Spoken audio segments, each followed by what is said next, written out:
I hate this fucking string technical difficulties. Yeah, I mean, so stream is out.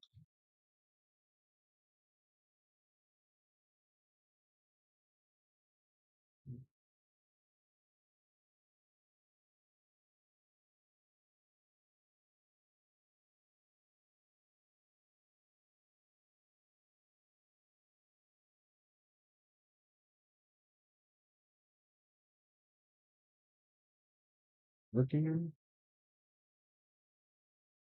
There it is. Now it's working.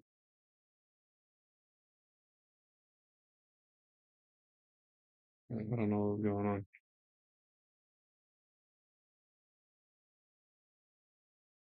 Okay, cool. We have 1080p.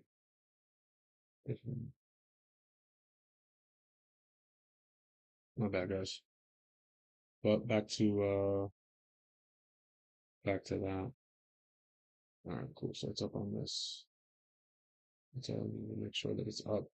So it's getting annoying. All right, so we're back to this. It's happened to, but yeah, I was saying, basically took the error code, threw it into Gemini. Using Gemini now, and using ChatGPT for a while, and I'm looking to see if I can transition over. Let's see, does it? Let's see. If I do the conversation. Oh, look, you can do temporary conversation on Gemini.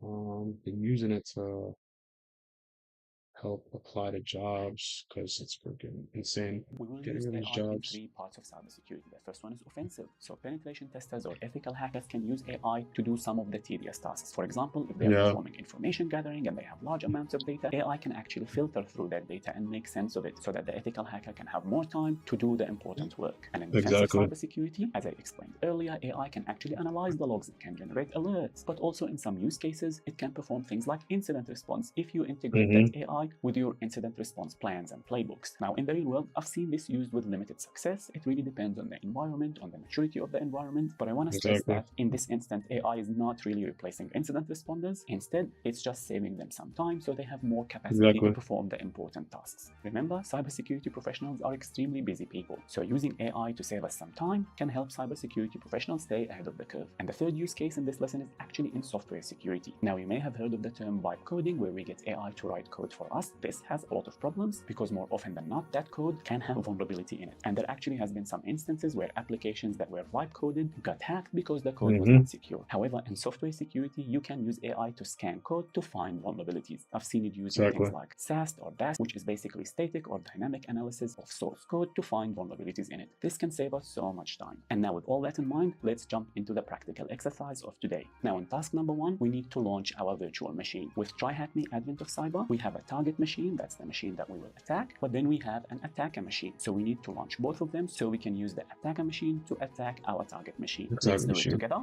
So the first thing, I'm just gonna start the target machine. So simply click this button, and the next thing we need to do is to launch our attacker machine. As you can see, the screen is split into 2 parts, one for our lesson and one for our virtual machines. Now what I'm going to do is, if you see at the bottom left of the right hand screen, you can actually view it in full screen. I'll do that, and this will open our virtual machine in a new tab. Now as you can see, the first message is from TryHackMe, so please read it carefully and simply press enter. And that will close our terminal. Now if we go back to the lesson, so the first question we have is, have we successfully launched our machines? And the answer is yes, so simply click check. And that will record our answer. Now, if we go to task number 2, which is what we need to do today. So the first thing we need to do is to actually connect to Solvit, which is the AI-powered chatbot. Want some heated up spaghetti?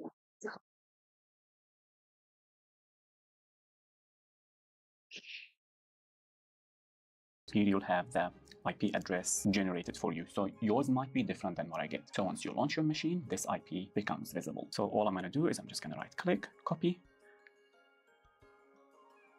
and then I'm going to go to my machine. I'll launch a web browser and I'll just paste that URL. Paste and go. Here we go. So this is the Solvit chatbot, and it's telling us our tasks is in red teaming, blue teaming, and software security. So here it's telling us if we're ready to proceed, we just need to click complete. So the first stage is just an introduction. I'm just going to click complete stage to continue. And here the AI assistant is telling us that they want to generate a Python script for the vulnerabilities within the web application. So let's see if AI can generate a good script that will perform an ethical hacking task. So I'm going to say yes.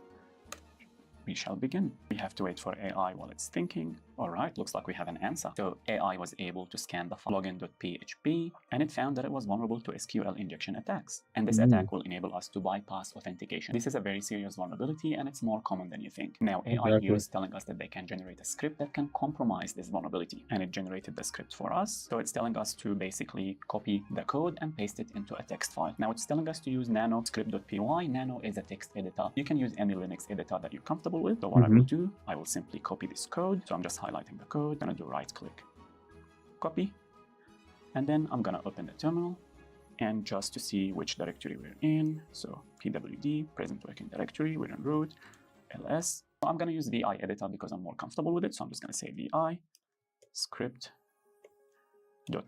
That's simply the name of the file. Like I said, you can use nano as suggested by the chatbot. And I'm gonna go ahead and simply paste that code. Then I'm gonna save it. When we finish the script, before we execute the script, let's just have a look at the tasks. It said, complete the showcase by processing through all the stages. What's the flag present to you? So I think we'll get that flag once we finish all the stages. Now the second task, it wants us to exploit that vulnerable web application. And here it says, remember, we'll need to update the IP address in the script. Now let's make sure that this IP address is in the script that we just generated. So let's say vi script, you can use nano like I said. So here we have the username is Alice or 1=1. That's a SQL injection attack. The password is test. Here, URL to the vulnerable machine. So here we need to change that into an IP. We can't just say HTTP vulnerable machine IP. So let me change it. Here's the IP. Let's just save the script. Cool. And then we need to simply execute the script. It's telling us here, the chatbot, how to execute the script. It's Python 3. So we say Python 3. And here we say script.py. Let me just make the terminal bigger so we can see the answer. So looks like our script worked. So that's the web code that we received from the script. It says you have successfully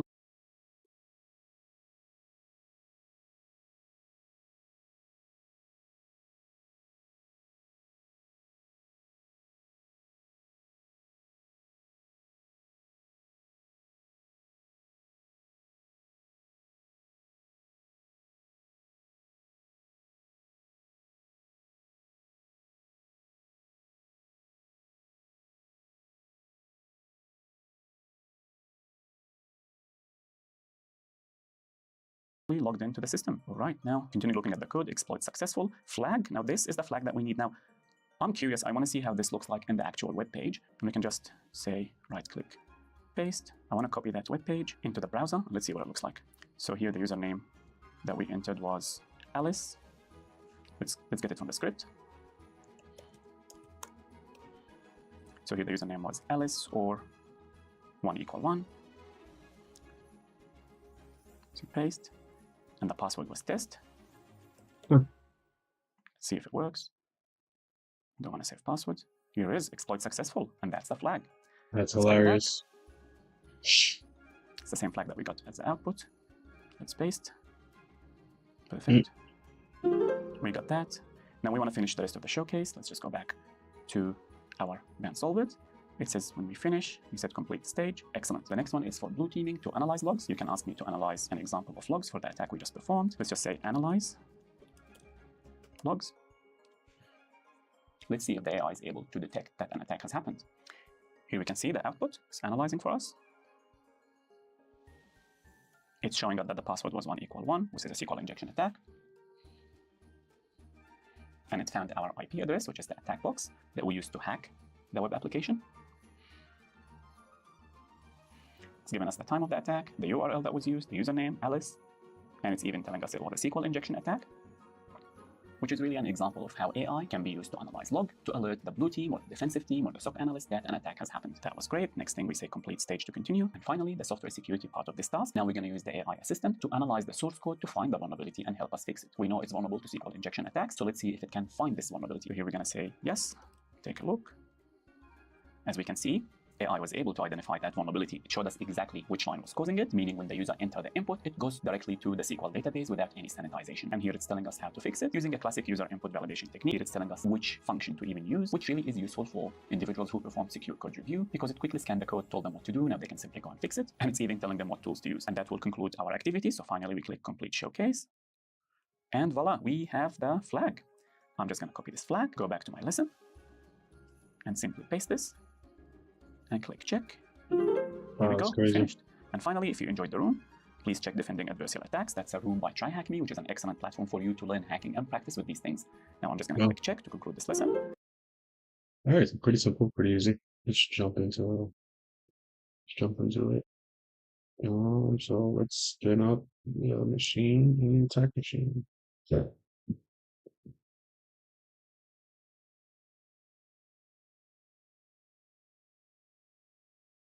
I'm pretty sure I was able to return all that. We'll see. I'm tired, man. God damn. Kali Purple's still going. Can't let that keep going. I got my fans running at max speed right now. I'm gonna turn them off later. I don't think I need it. I ain't got max speed.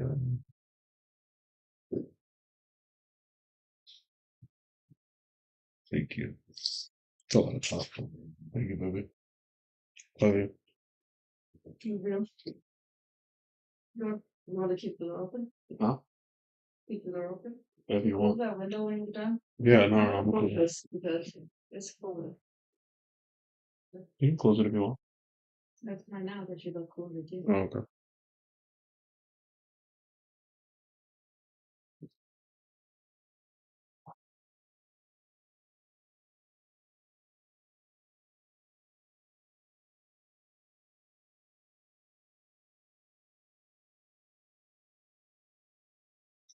Not the attack IP and the target IP up here. Wait till the machines are running.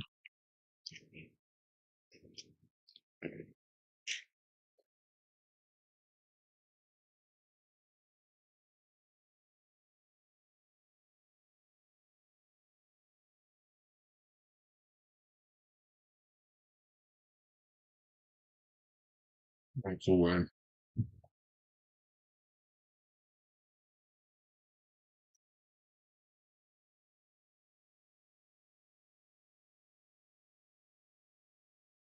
yeah, we got the machines running.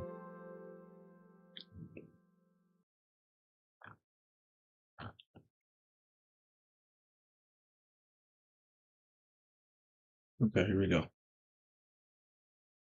The boom of AI analysts, AI assistants.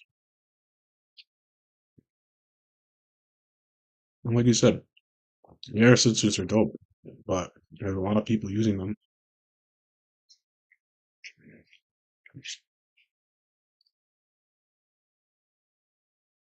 for vibe coding, like you said, not using them properly.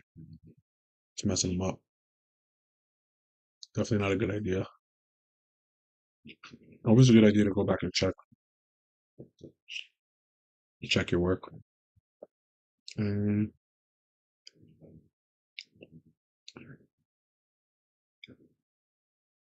not practical.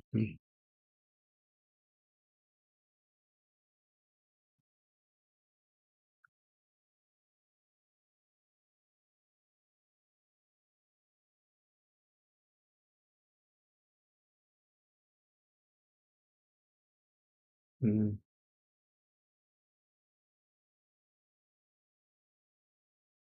Remember, you will need to be either from the attack box or your own device connected via the VPN. It's definitely a good idea to do just so you can learn how to use OpenVPN. I just use the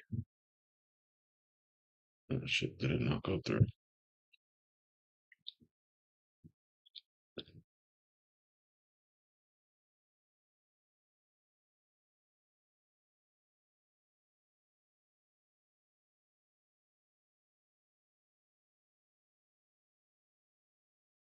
Oh, 133. Awesome. We are in.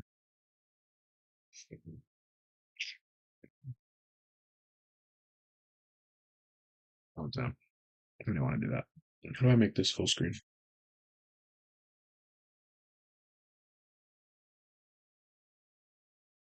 Is it this? Is this what he did? Oh, it is.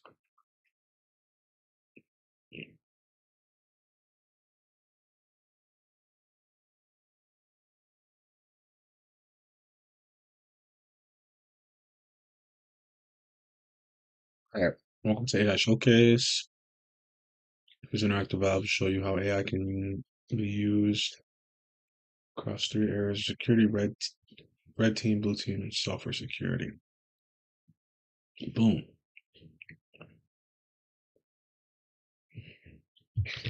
Yes.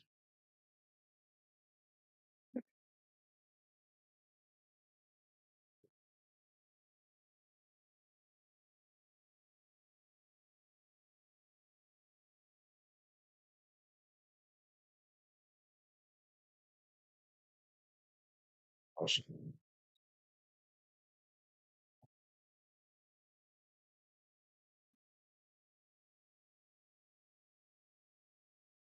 I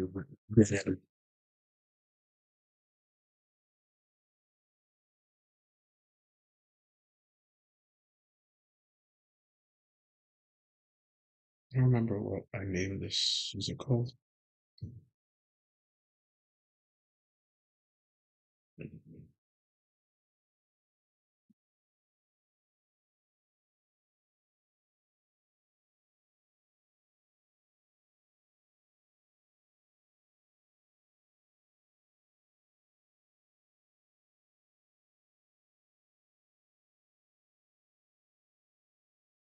It's AI is thinking. AI is really thinking, huh? Let's go roll with this thing.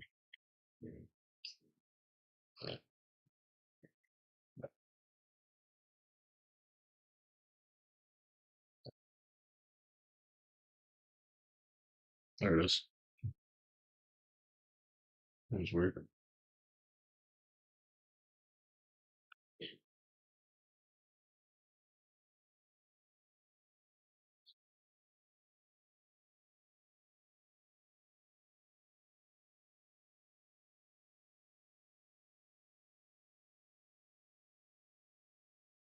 Yeah.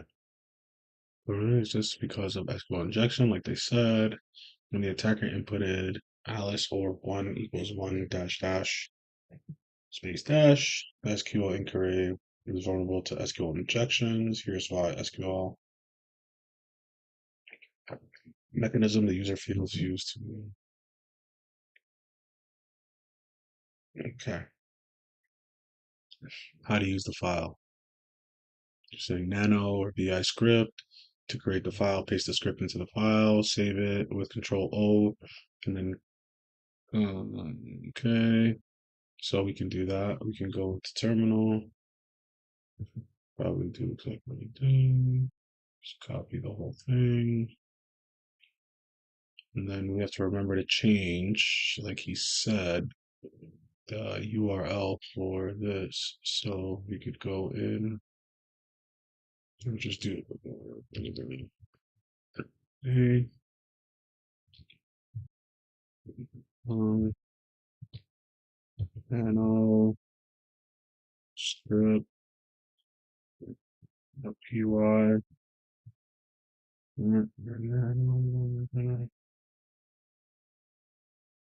paste it, then come up here and put in that IP address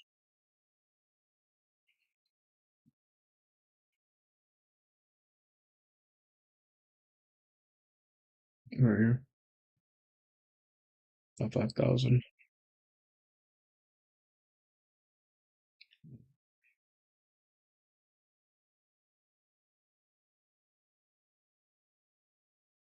I think it's this, right? Oh, there it is. Oh, shit.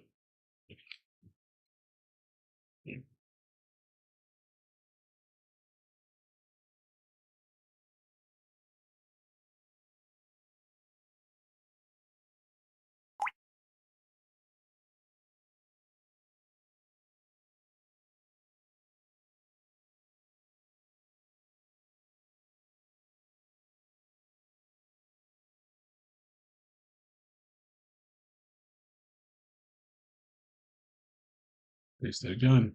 We didn't save it. My bad.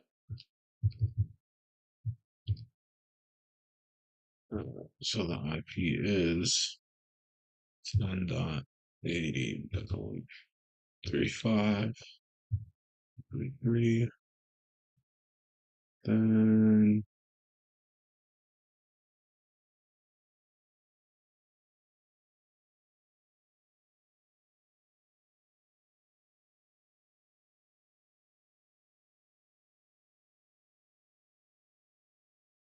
Control O, Control X, script,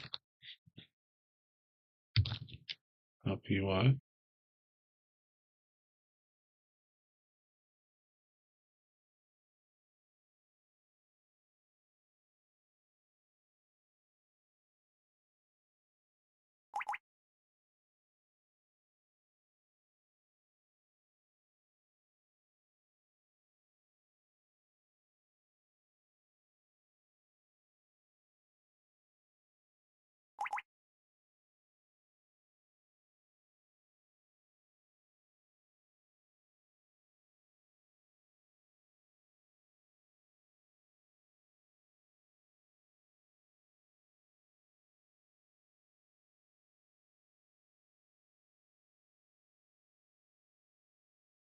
They're not letting me write it.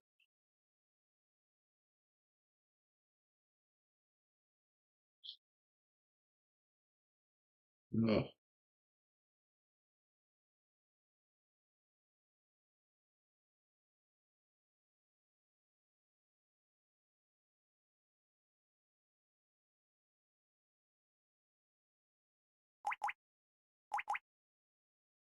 Bro, there's no way.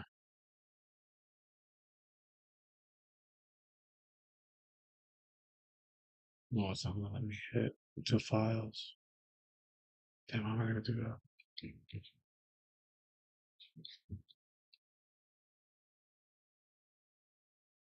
Damn, I press Control T then.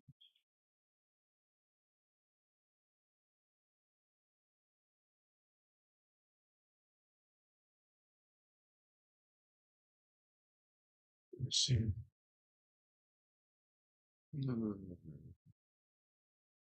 Control X. Let's try one more time. Let's paste it in. Shit.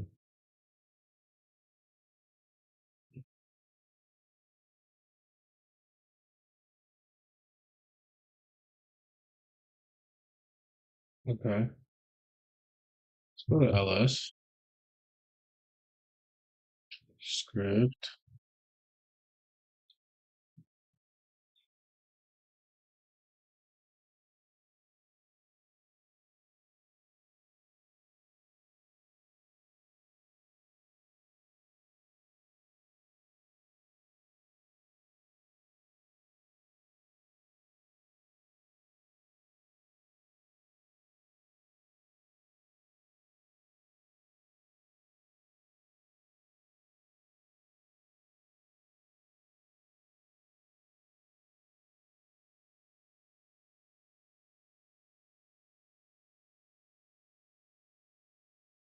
So it's in here.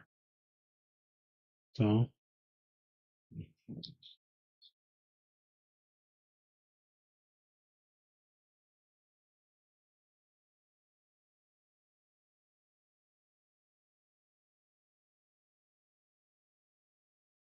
um, let's see something, bro.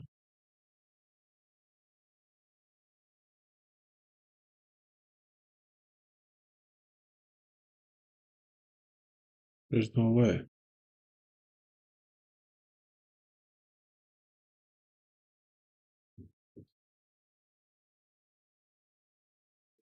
Let's try now.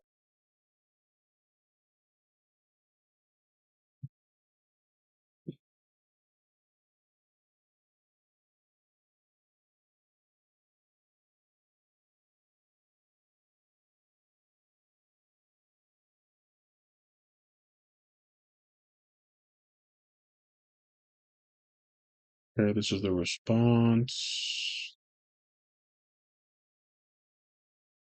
This is the flag. And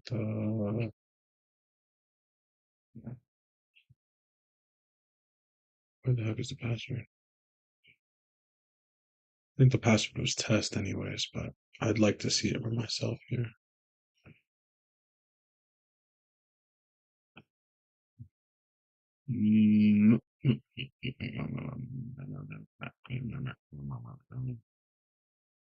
Was it in the script?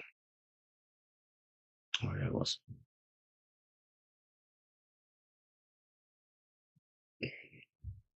So to that attack IP, like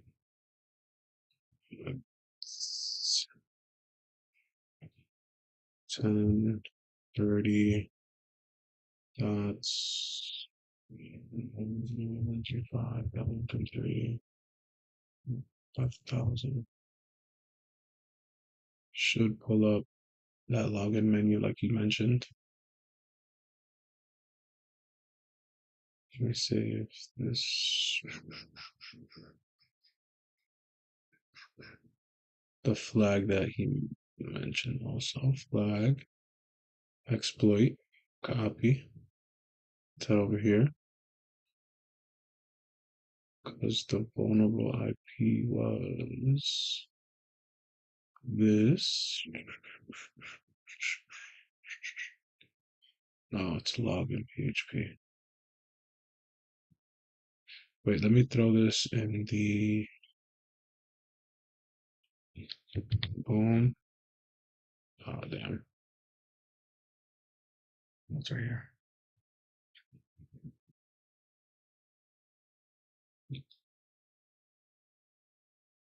That'd be paste it. Okay, cool. Now I wanted to check this, but let's go back into terminal. What was it? It was like login.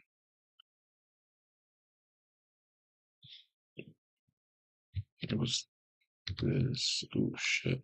I forget. I can't command C. Copy. Paste it. Login.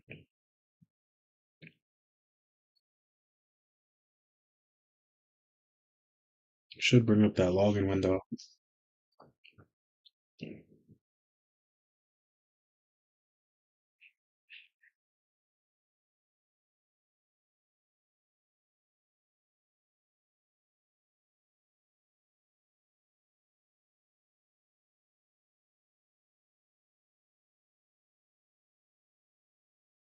So that's the chat.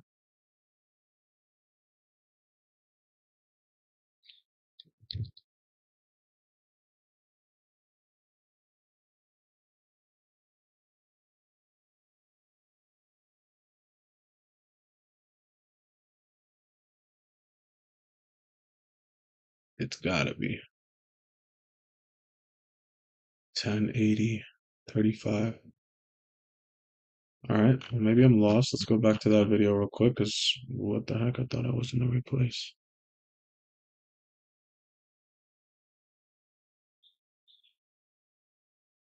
Right click, paste. I want to copy Was it the attack machine's IP? No, it's crazy. that web page into the. I'm curious, I want to see how this looks like in the actual web page. And we can just say right click, paste. I want to copy that web page into the browser. Let's see. It's hard.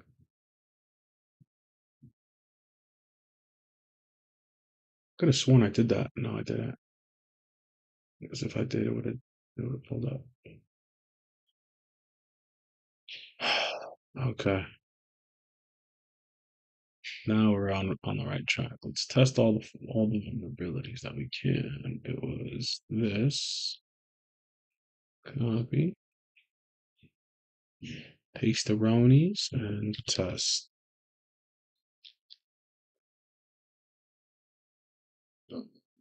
This never save. And this is the other flag that they were talking about.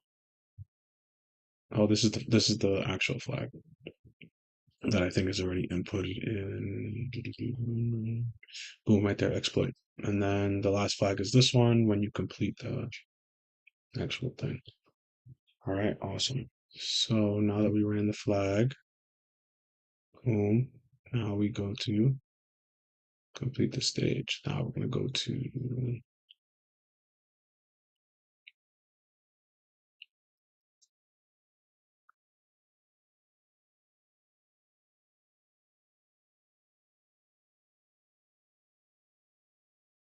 this is crazy.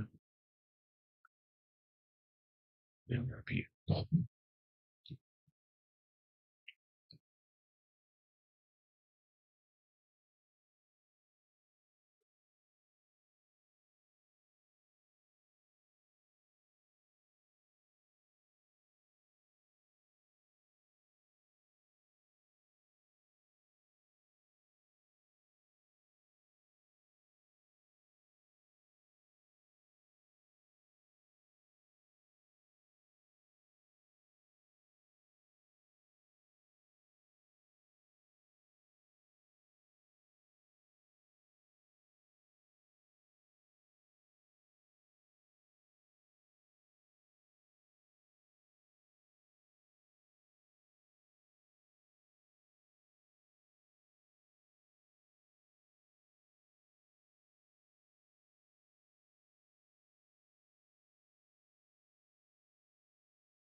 Oh, shout out to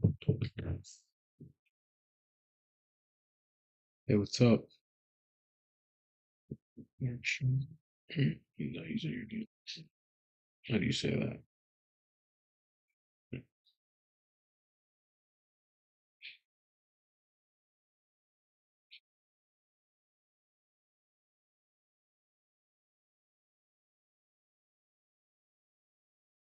I gotta set up my so man, how's it going? What's up? I had a question told in there, man.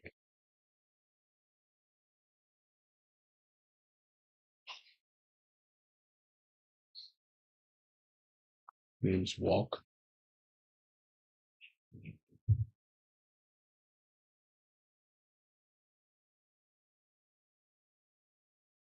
So,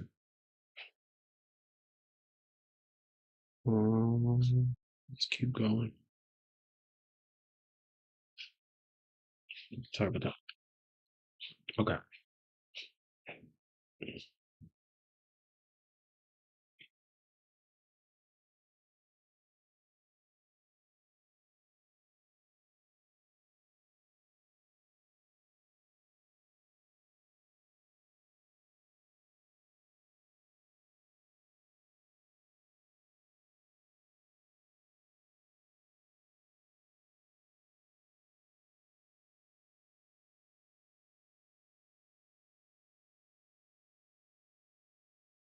Dinner?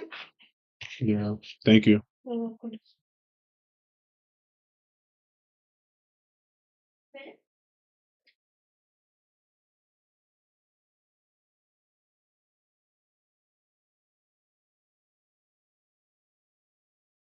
Business.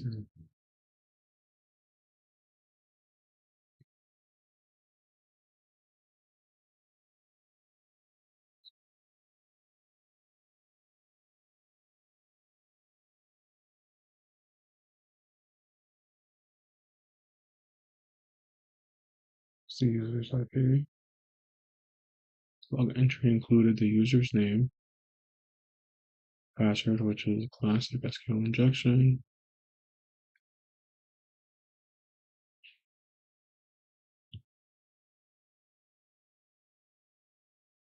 Shall we take a look at the source code today? Yes. Let's take a look at the source code. So as soon as we ran that script, I just saved it wrong, so I had to make sure to say it right. But as soon as we ran that script, Python PHP script, which is a script that we were right there, we were able to pull all this stuff via SQL injection, having AI assist us to verify code to make sure if there's any vulnerabilities. So AI can help you if you're in a pinch, you know? What I have to do is set up nice to see someone streaming.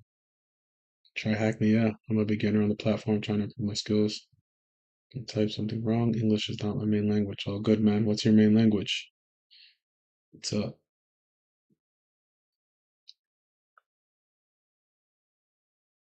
Let me throw the chat. Let me pop the chat out over here so I'm able to see it. Um,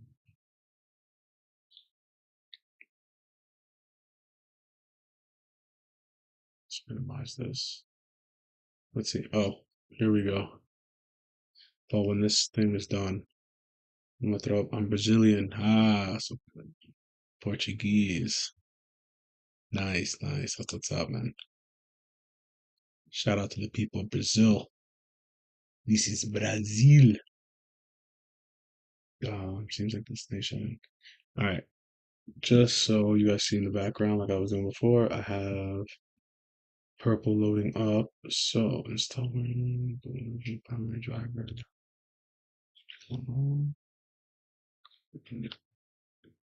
No.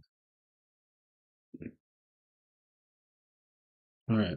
Cali Purple is going up there in the background. Still got a couple more things to go. Looks like, oh, it's almost done. Once it's done, I'll pull it up again. Um,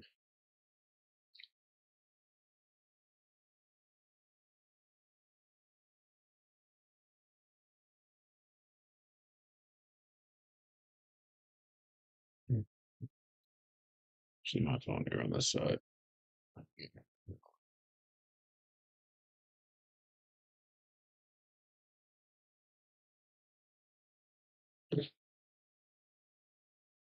Okay.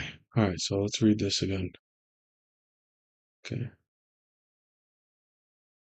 Showcase how I can identify vulnerabilities in source code.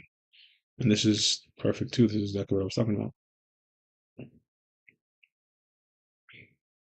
Do you work in cybersecurity?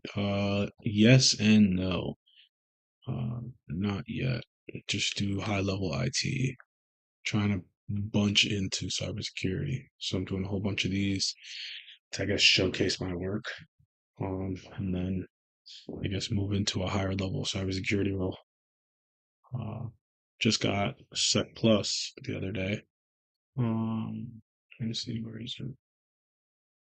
Where is my Sec Plus certification? Let's see. On LinkedIn should be there. Pop it up. Excuse me. Let's see. View. Let's scroll all the way down.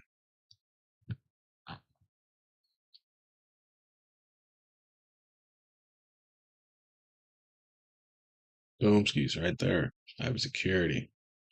Sec Plus, I mean. Was able to get that. Um, so, working towards more higher level cybersecurity stuff. Um, let's get back into this lab, formatting guidelines. All right, let's complete the showcase. And this is the next flag after we complete this. Copy, head back to this. And paste it there. And that looks like, boom, we're good. Nice. Somewhere I work in IT analyst. Okay. Yeah, mid-level. Nice. Nice. That's what's up, man.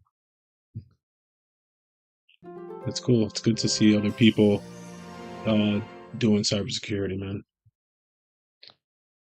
I'm gonna try to do this more often, try to do more live streams more often to get people, I guess, looking into cybersecurity, I guess. I don't know.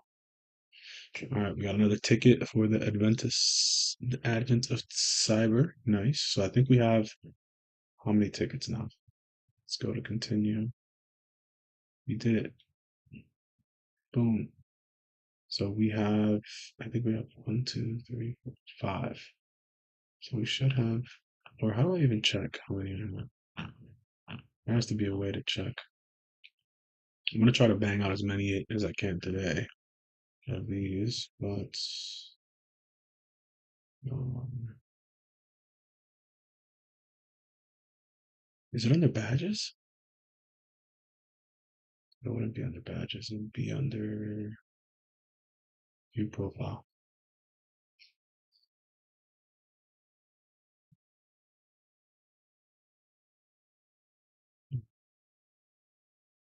There's no. Would it be under completed rooms? Oh, I guess it would be here. I don't know. If you'd like to follow me on TryHackMe, bro, go ahead. I'd love to see other people in here. You can come in here.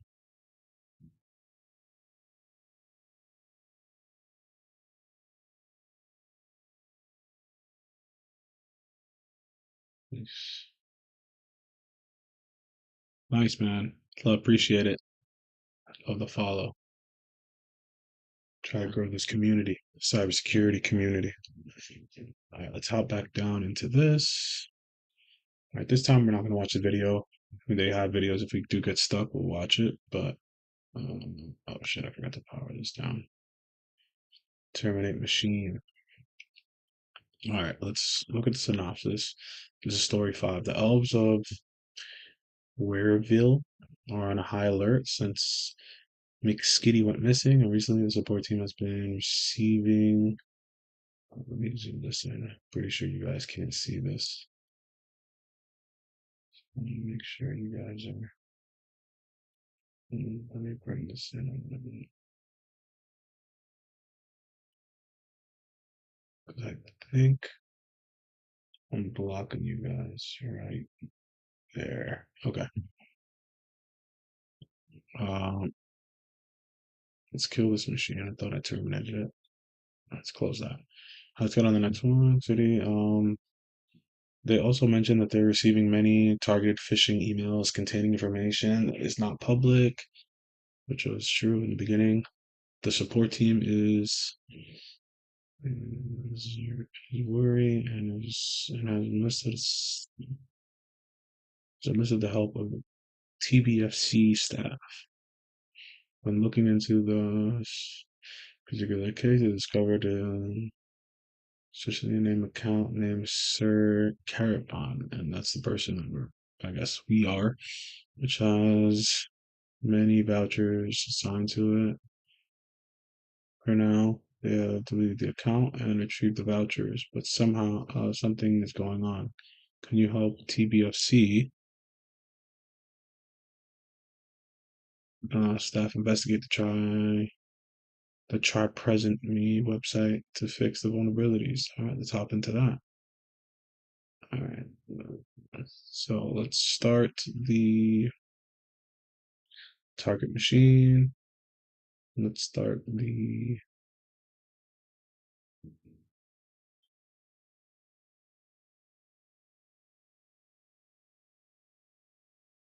That's terminated.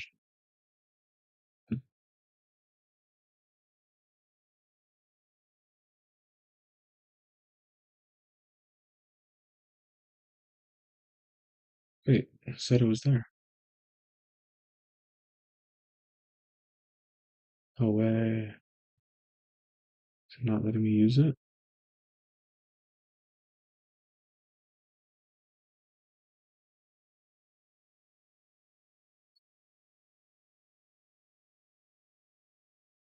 It's letting me use it. What happened? Oh, we have Cali Purple coming up. It's going to continue.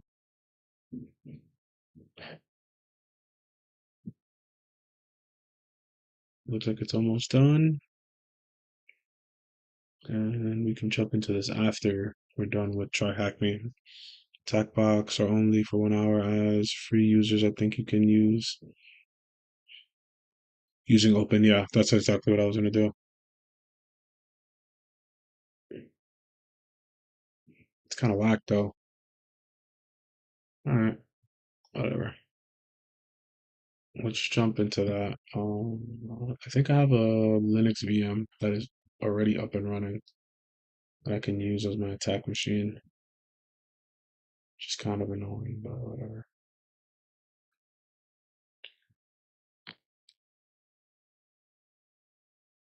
Uh,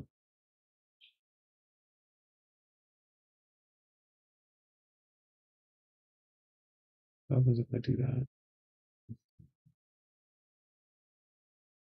Mm,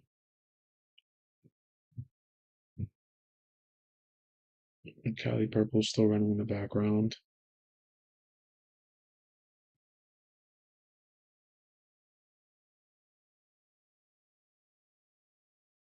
Let's wait for my Kali machine to boot up. The Kali VM. It looks like it's having some troubles. I don't know. Attack. There it is. Oh, it started. All right, boom. Jump into that. Option.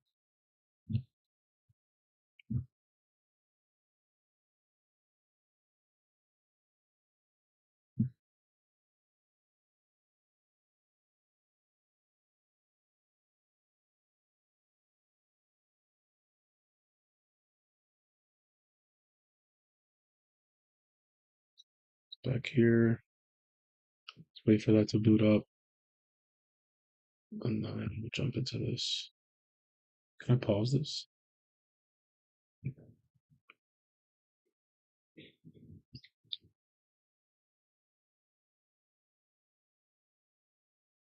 It's weird because the other day I was able to use it. I don't think was I on there for an hour already? Damn, it's crazy.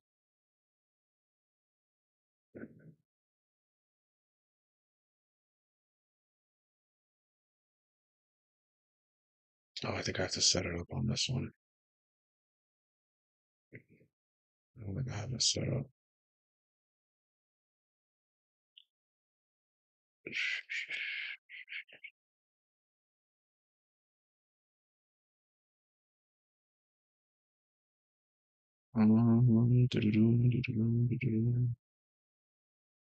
Let's resize this.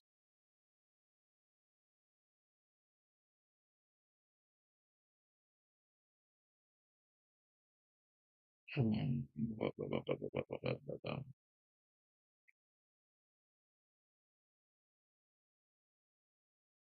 gonna resize this machine because it is ginormous.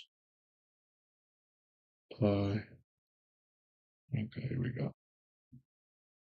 I have a premium, but I prefer to use my own VMs because it's not laggy since I'm in Brazil. My way, like, yeah, makes sense.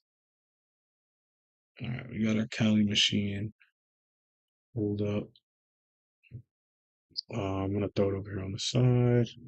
I'm gonna have to get. Um, Let me terminate this real quick. And let me get the OpenVPN back up on this. Let me see. Options. Shit up my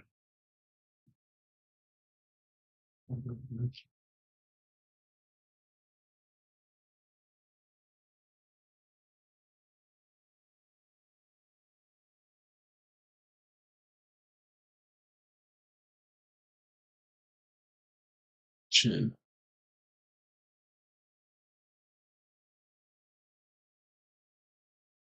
File account and my file should be there. Thanks, man. You're helping me a whole lot right now. Let's go. File.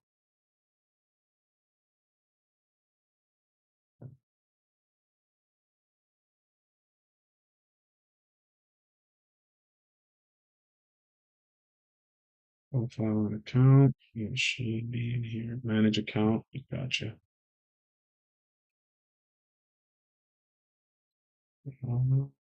Refresh.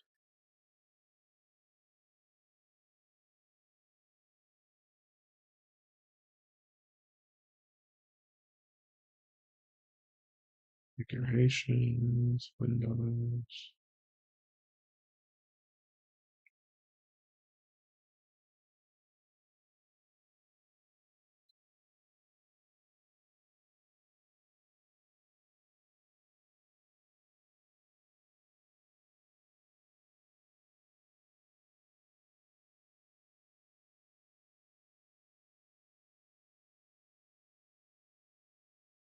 Why is it?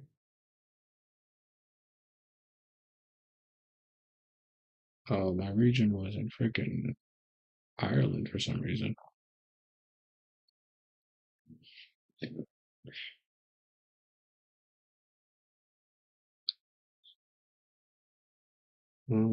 Let's go to Linux.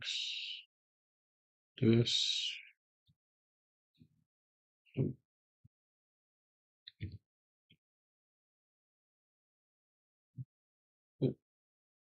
Let's see what happened. Why did it go off at 200?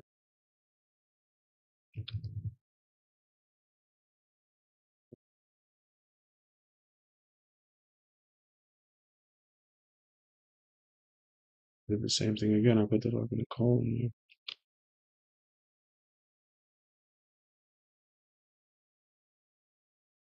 Let's let that load. Configuration file. I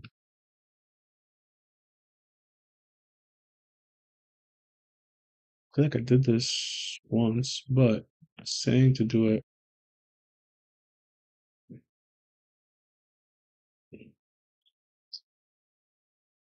Here.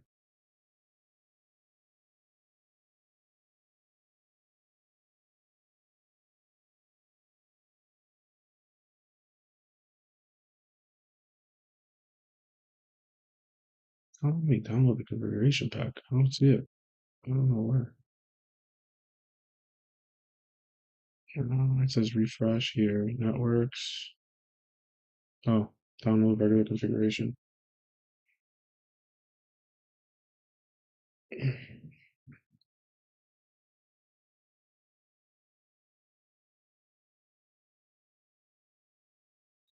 But shouldn't I download it on this machine real quick? Maybe can I transfer it over? Let's see if my files are able to transfer over on my VM. Sometimes they let you do it, sometimes they don't. Let's see. Damn, it's not letting me. I gotta put my clipboard in here.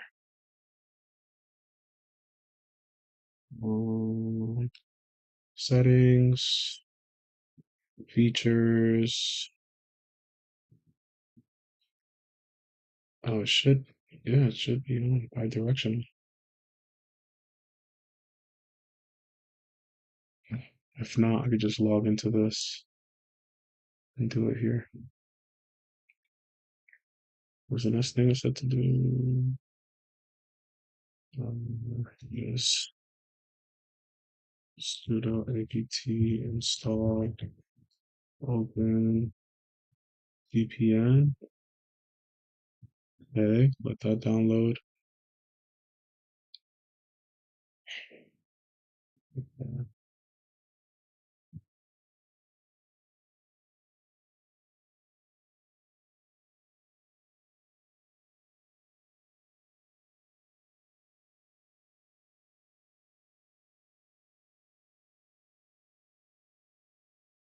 This goes us through. But I should download it over here real quick. Let me do a display again. Shit is killing me.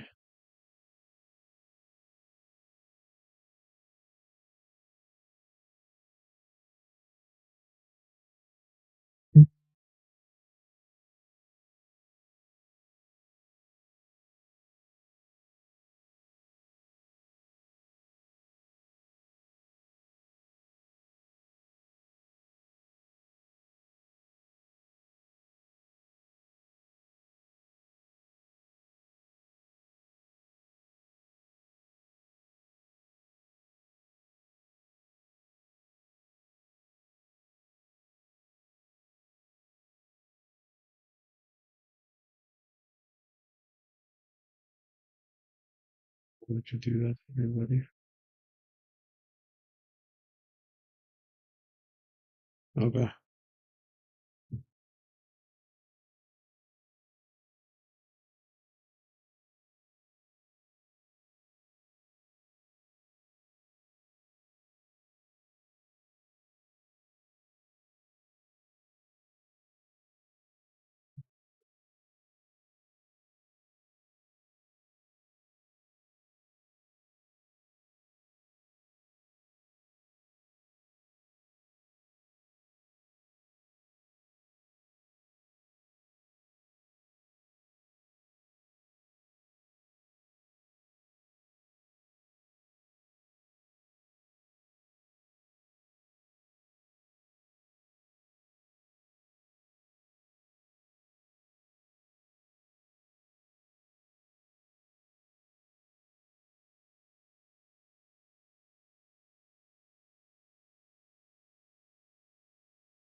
So, but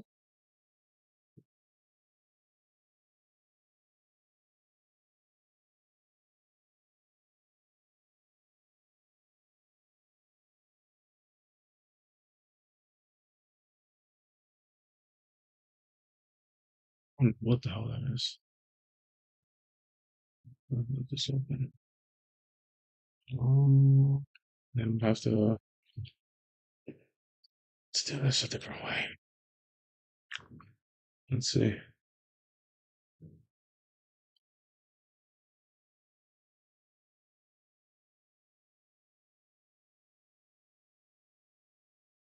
And drag and drop, but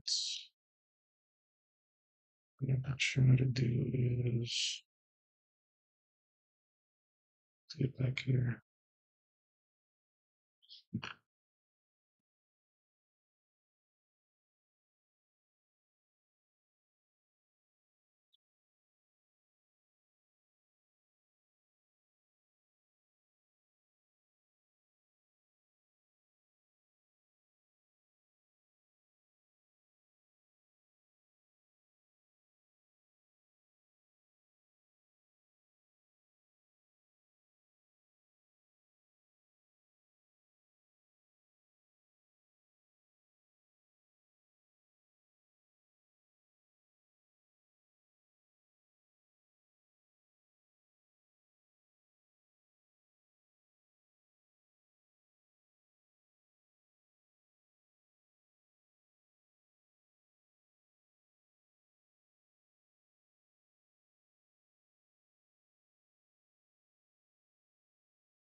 He said, "Holy, is this done?"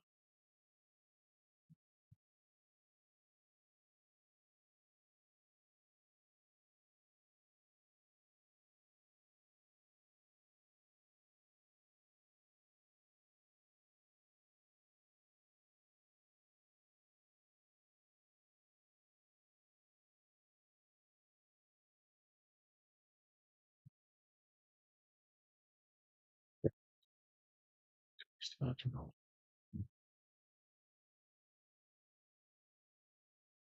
Oh my god.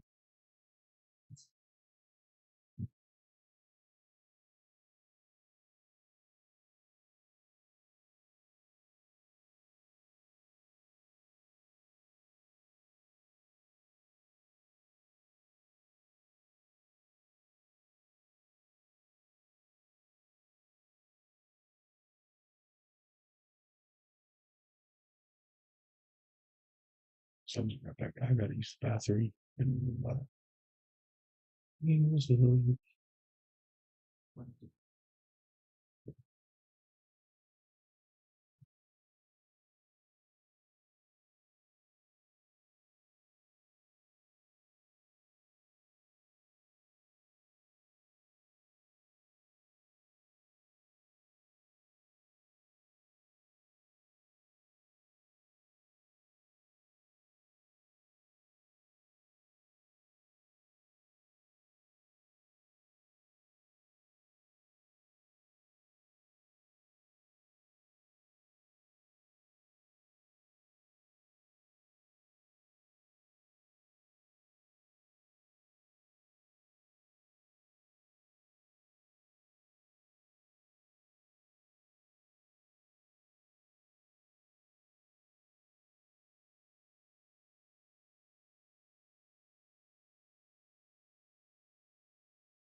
I didn't even realize I was so back there. I gotta get better at like tracking.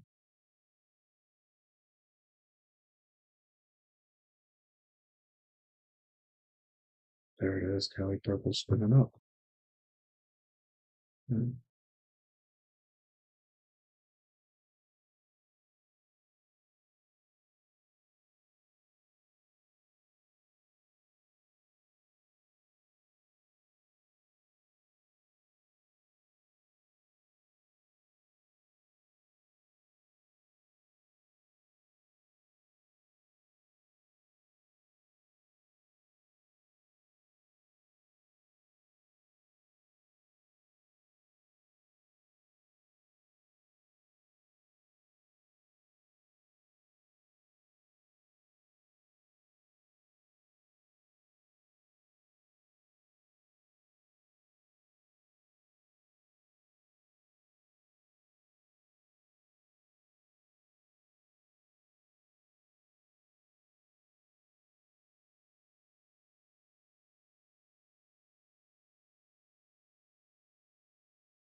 I gotta quit.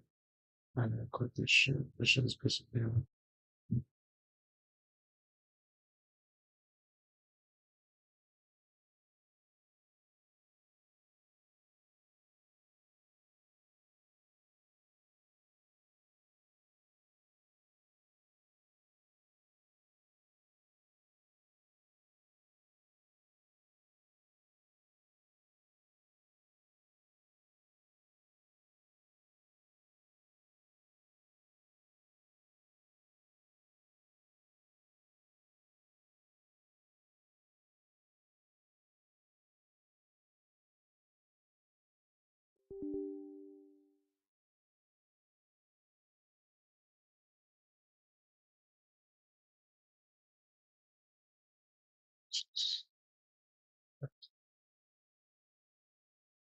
Okay, we got Cali Purple spun up.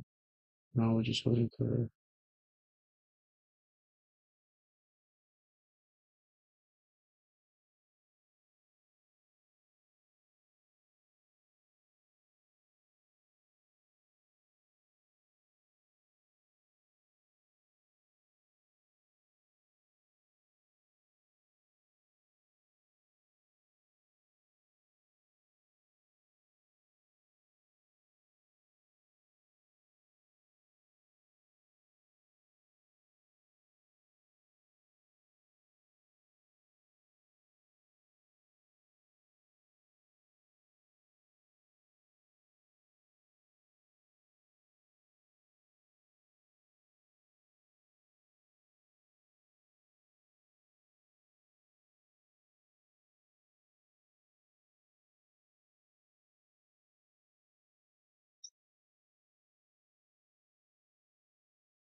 that's in.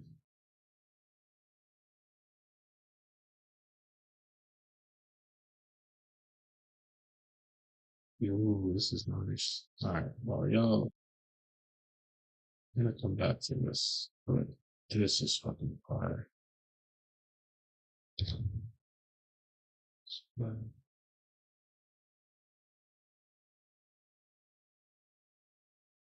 I drop it that way? That's just too much.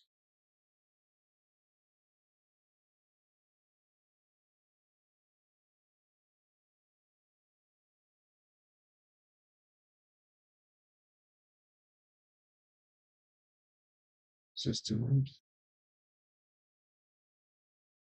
Yeah, this is too much.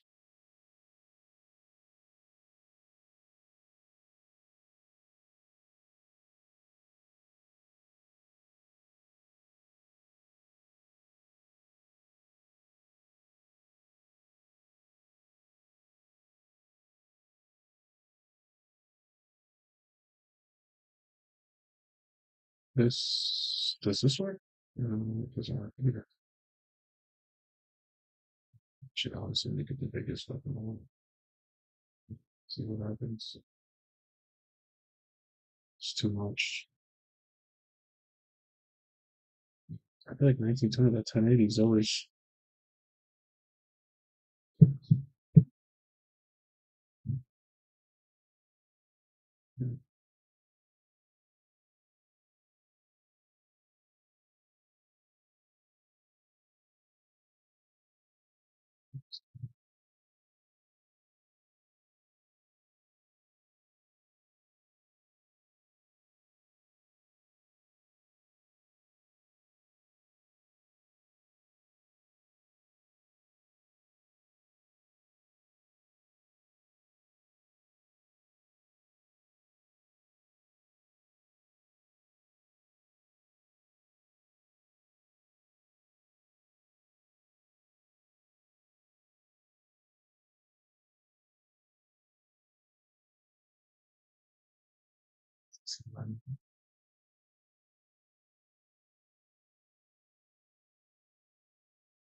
guess it's just would have to do it.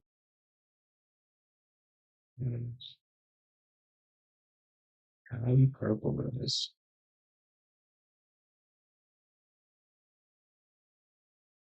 Shit too much. Just enough. Just enough.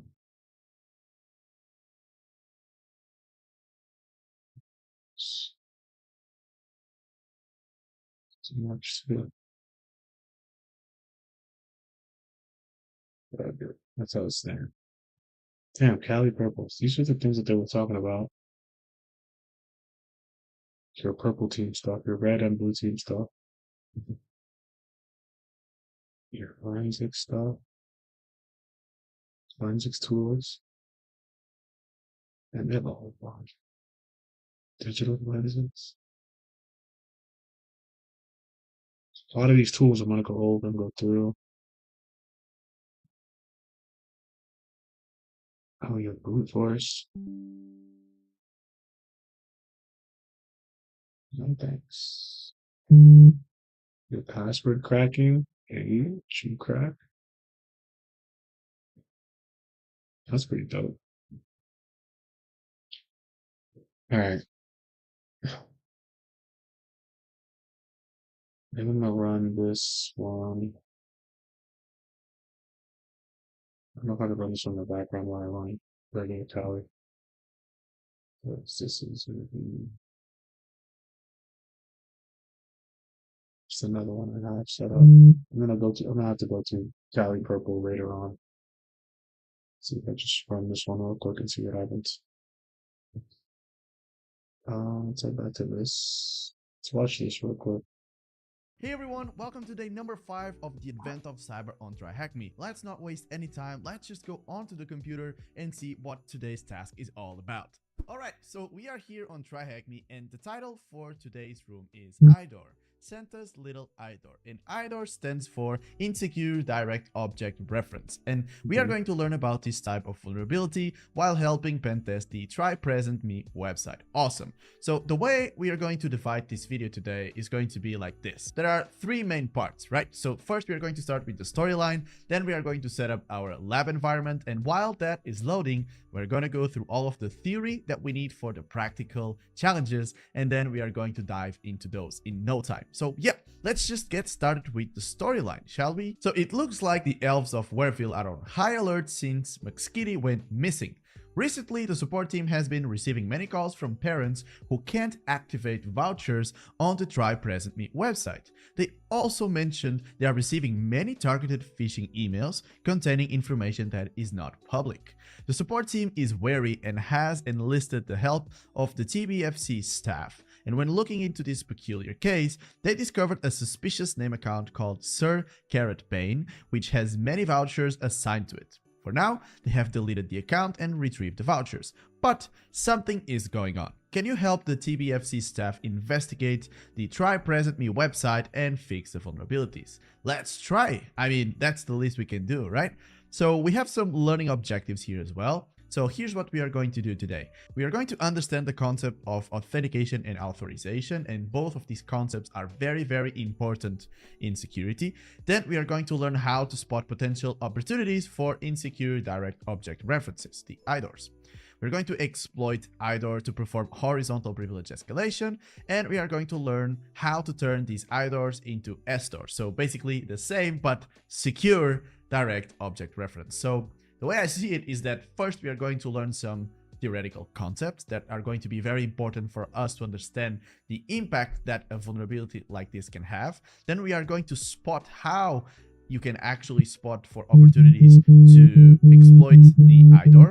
And then we are going to do it. We are going to go through some exploitation and also learn how to fix it.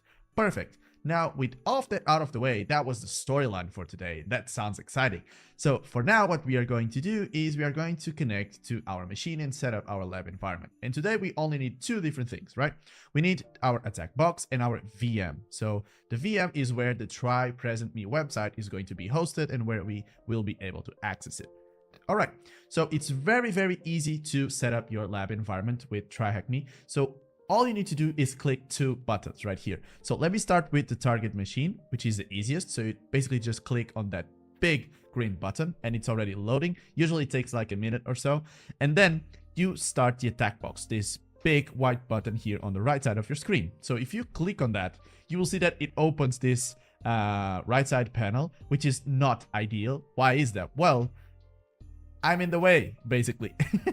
So you wouldn't be able to see a lot in there. So what we are going to do is on the bottom part of your screen, you have this little icon here in the middle that says view in full screen. So just click on that and then go back to the main page and click on the minus sign. And then you will basically exit the split view. So then you have full visibility on your tasks, on the theory, on the things that we are going to read through. And then if you want to go into the practical side of things, we go into the lab, which is still loading. It takes a couple minutes. And here on top, you will see that the machine, in just 5 seconds, we will have the IP address, which is pretty cool. Now, if I just click on that little thing on top of me, you will see that we get all the information that we need for our lab. So basically, now we have our attack machine that is still loading with this IP address right here. And then we have our target machine where the TryHackMe website is being hosted with this specific IP address, which I'm just going to copy right off the bat. And we have around 2 hours to solve the challenge, which will be more than enough. So yeah, let me minimize all of that. And if we keep scrolling down, we can just click on check for this specific task because we don't need to provide any answers. It's just that target machine and attack box are ready to go. Perfect. So let's just click on check. And apparently that was a good thing. We got a nice sound there. Okay, cool. So now I'm going to open our task number 2. You can see here on the top left. Whoops, sorry about that. Let me click on that again. And okay, so now we are going through some of the theory to understand what is it that IDOR really means, like what type of vulnerability is this? How can we spot opportunities to exploit it? And then we are going to do the practical stuff. So yeah. The reason you have this title here right off the bat is because this vulnerability is very intuitive. It's very easy to understand. For example, if you ever see a website like this, and trust me, I've seen websites like this in a while, where you have just normal website, okay. Then you have this web page where you can basically track a package. So if you order something, then there's these pages where you can just submit an ID and you can track your package, see if it is still in transit, how many days are still, is it still going to get before you get your package and so on. But for that, you need to provide a package ID. So there's this parameter here at the end, package ID, and you need to provide a number.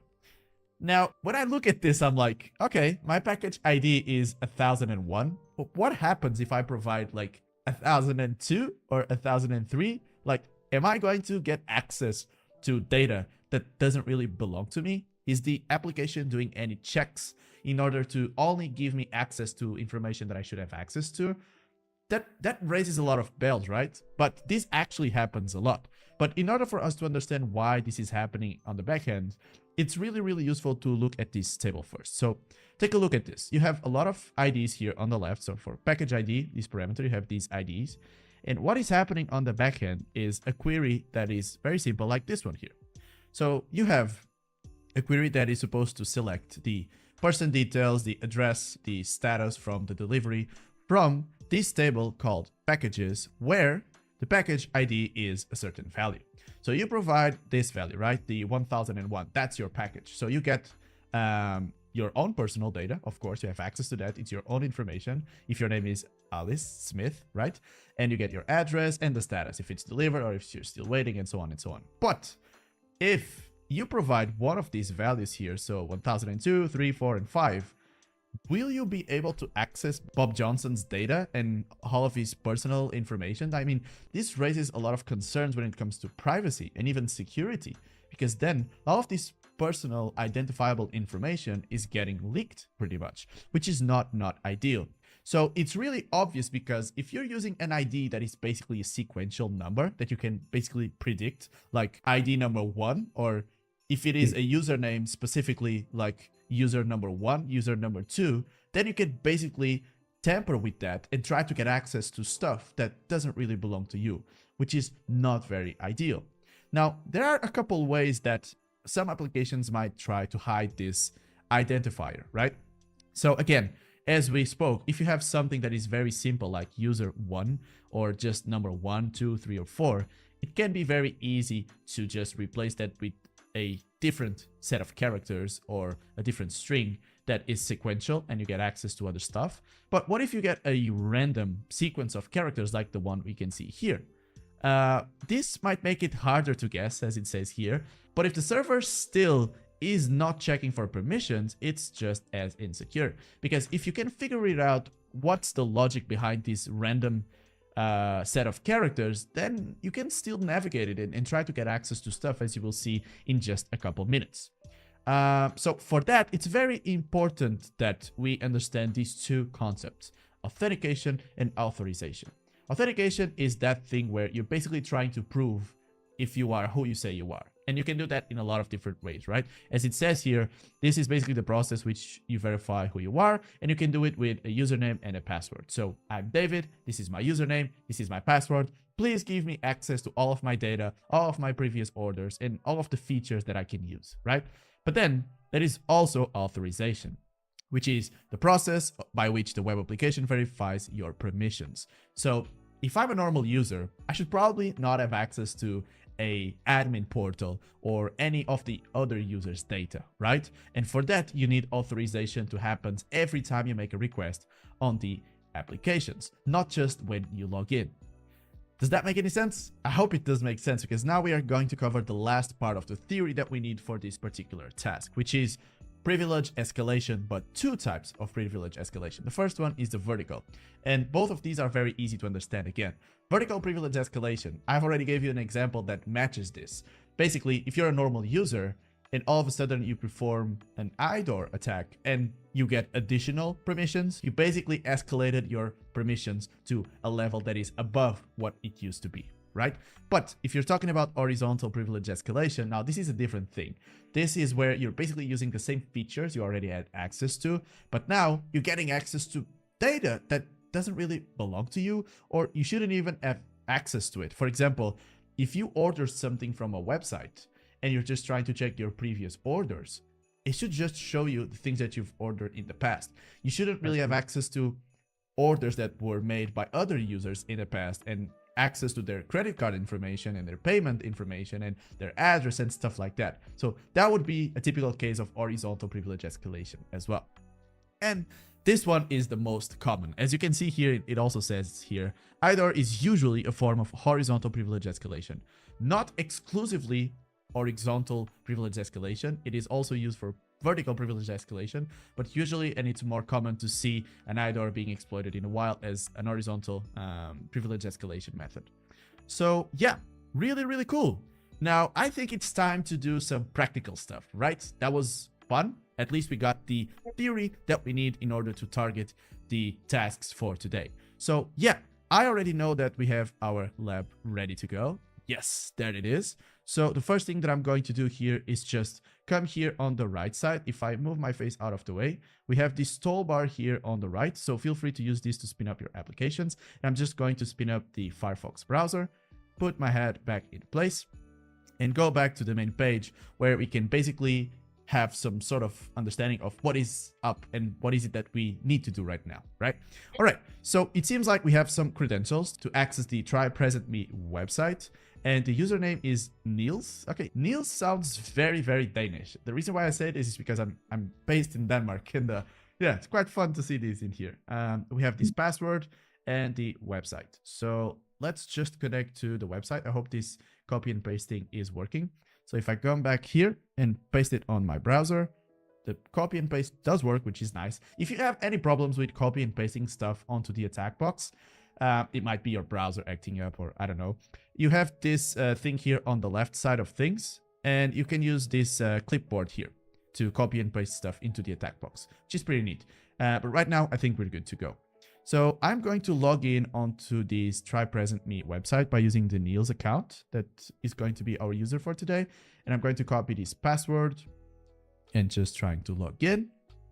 I don't want to save that password. I think we're good. And okay, I think we can see the same exact thing that TryHackMe is showing us on the main page, right? Yes, exactly. So basically you have the main account information, which is our email, our ID number, our address, our children, and we can basically buy gifts for our kids. We can redeem vouchers. Apparently, Niels has 6 vouchers and has already used 5, which is cool. So what is it that we now need to do? Let's start by using the developer tools of our browser to better understand what is happening in the background. Right-click on the page and click Inspect, then click on the Network tab as below. So we will use the developer tools, Network tab. There won't be anything in there because we need to refresh the page in order to get any of the requests that you can see here. And then let's take a closer look at the View Account Info request and click on it, and you will see the following. And I can already see something here that is not very secure. There's a user ID equals 10. Now, what will happen if we change that number to something else? Let's see. So let's go back to the app, and basically we right click, we click on Inspect, and we go into the Network tab like TryHackMe showed us. And now we basically refresh the page and we get this request right here on the bottom that says View Account Info. Oh yes. And now if we go into this right side and click on the Response tab, oh yeah, we can see a lot of information about Niels. So Niels username, email, first and last name, ID number, address. You remember the storyline? You remember the storyline? Let's go back. Let's go back. Remember this? Many targeted phishing emails containing information that is not public. I think we are starting to understand why this is happening, because apparently there is an IDOR vulnerability right here. Because if someone can just change this ID to something else, they will probably see some information that doesn't belong to them. So let's see. Let's go back. Let's go back. So let me scroll down. All right, where were we? Right here. Okay, user ID equals 10. We got that request. What is it next? In the image, in the above image, we can see that the user ID with the value of 10 was used for the request. If we click and expand the response tab, yes, we already saw that, all that data. This tells us that the application is using our user ID as a reference for getting details. Yes. Let's see what happens if we change this in the developer tools, navigate to the storage tab and expand the local storage drop down on the left side and click the URL inside it. Okay, I can already see where this is going. So there's the user ID right there. We are going to change it to 11 and see what happens. So yeah, okay, let's do that. So let's change it to 11. So again, we have the request right here. Let's go into storage here on the right side. Then back to the left, we have local storage. Let's click on this IP, which is the IP for our app. And now here we have this value right here, user ID. Just double click on it and let's put 11. Let's click enter. Now let's refresh the page and see if anything weird happens. So I've refreshed the page. Let me close this. Now, oh my God. As you can see, we are still authenticated as Niels. So even though we haven't changed our user, we are actively using the same account, but because of this insecure direct object reference that is the user ID, now we have access to information about other user, which is the test user that has no children and apparently has a couple of vouchers as well. So people could steal their vouchers if they get access to this, that's not good at all. Let me go back. This is the simplest form of IDOR. Simply changing the user ID to something else means that we can see other users' data. Exactly. Some IDORs might be slightly more hidden. Just because you don't see a direct number doesn't mean it doesn't exist. Let's dive deeper. To continue on to the next challenge of the task, go and change the ID back to 10 using the same steps you followed above. Alright, let's do that before anything else. So let me inspect it again, go into the local storage. And now I'm going to double click onto the number and put it back to 10, right? And if I refresh it, now I should get Neil's kids back, right? Exactly. Neil's 5 kids are here. Now, in this case, obvious references. Some IDORs may not be as simple as just a number. In certain cases, encoding may have been used on the loaded profile. Click the eye icon to see the first child as shown in the image below. Alright, so let's go back to our attack box, and first name is Bilbo, and I want to check here with the I button some information about Bilbo. Let me inspect this, go into the network, and see what we get. So let me click on it again. The I, yes, so we got some information right here. Again, the account information user ID equals 10, and then we have this other request right here for an mg equals thing. What the heck is that all about? Let's see. So if we go back to the network tab, take a look at the request being made, you should see a request like this. Exactly. This is exactly what we got. And if you take a look here on the right, you can see that before the mg equals, we have something that is B64. B64 stands for base 64, which is a form of encoding. Now, in order for me to show you what base 64 is all about, I'm going to be using a tool called Cybersecurity. This is something you can just Google. It's really easy. So if you come here and you just type base 64, and you just drag and drop the 264 recipe here on the right. Now, my input, I can type whatever I want in here, but if I type 1, you will see that 1 equals to MQ equals in base 64 encoding. So if I just keep doing that, for example, 2, now I get this output right here, MG equals, which is basically what we get here on the request, right? So this just tells me that the website for the children's ID, they're using base 64 encoding in hopes to hide that specific ID. So we can't really use 2, 3, or 4, but if we use base 64, we will be able to do so. Let's see what TryHackMe says next. Simply put, the mg equals is just the base 64 encoded version number of 2. Exactly. So we could still perform IDOR using this request, but we would have to use the base 64 encoded number first. Alright, so encoding is not the most secure way to fix this issue either. Now, in digest, objects remain. Encoding isn't the only thing that can be used to hide potential IDOR vulnerabilities. Sometimes the values may look like a hash, such as MD5 or SHA-1. If you want to see what that would look like, take a look at the request that happens when you click the edit icon next to a child.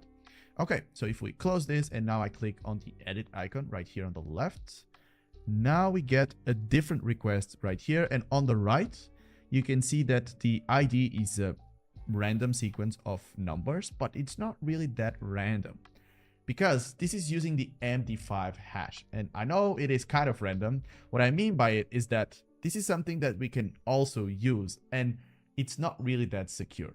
Why is that? Well, if I go back to Cybersecurity and I search for MD5 and I drag it into here, you will see that now these numbers are giving me this output. So if I have a dictionary of all of the numbers between 1 and 1,000, and if I hash those numbers with this specific hashing algorithm, I will get the hashes as well.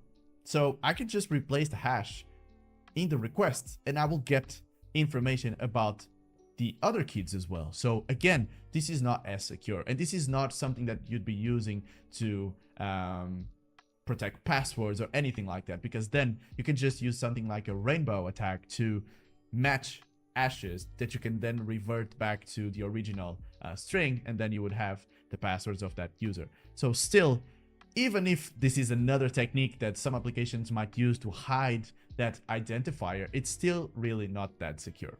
But yeah, while the string may look random, exactly like I was saying, upon further investigation, you can see that it is a type of hash. If we understand what value was used to generate the hash, we can perform an IDOR attack by simply replicating the hashing function.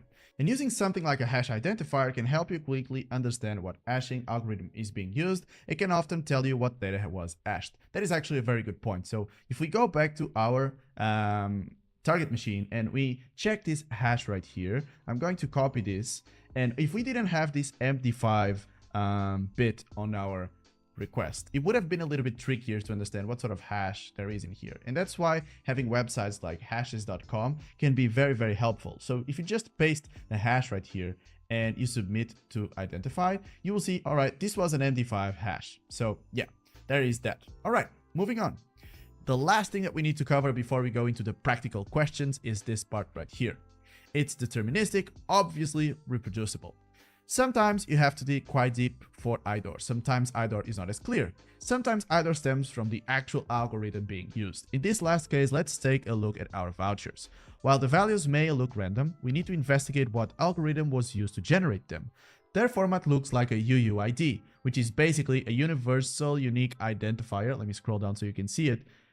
With 128-bit value used to uniquely identify an object, entity, or information within a system. Yeah, so let's use a website such as UUID Decoder to try to understand what UUID format was used. Let's copy one of the vouchers from the website and let's take a look at it. All right, cool.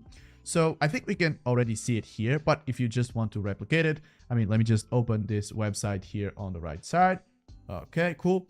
And now we can just go into our main app. So let me just close all of this. Oh my God. And let me just copy one of these vouchers. Okay, we can use this one. And now I'm going to open the UUID decoder, copy and paste it and see what type of information we can get. So we can see that the version of the algorithm being used is version 1, which is time-based, which is interesting to say the least. But all right, let me go back to our main page here. Okay.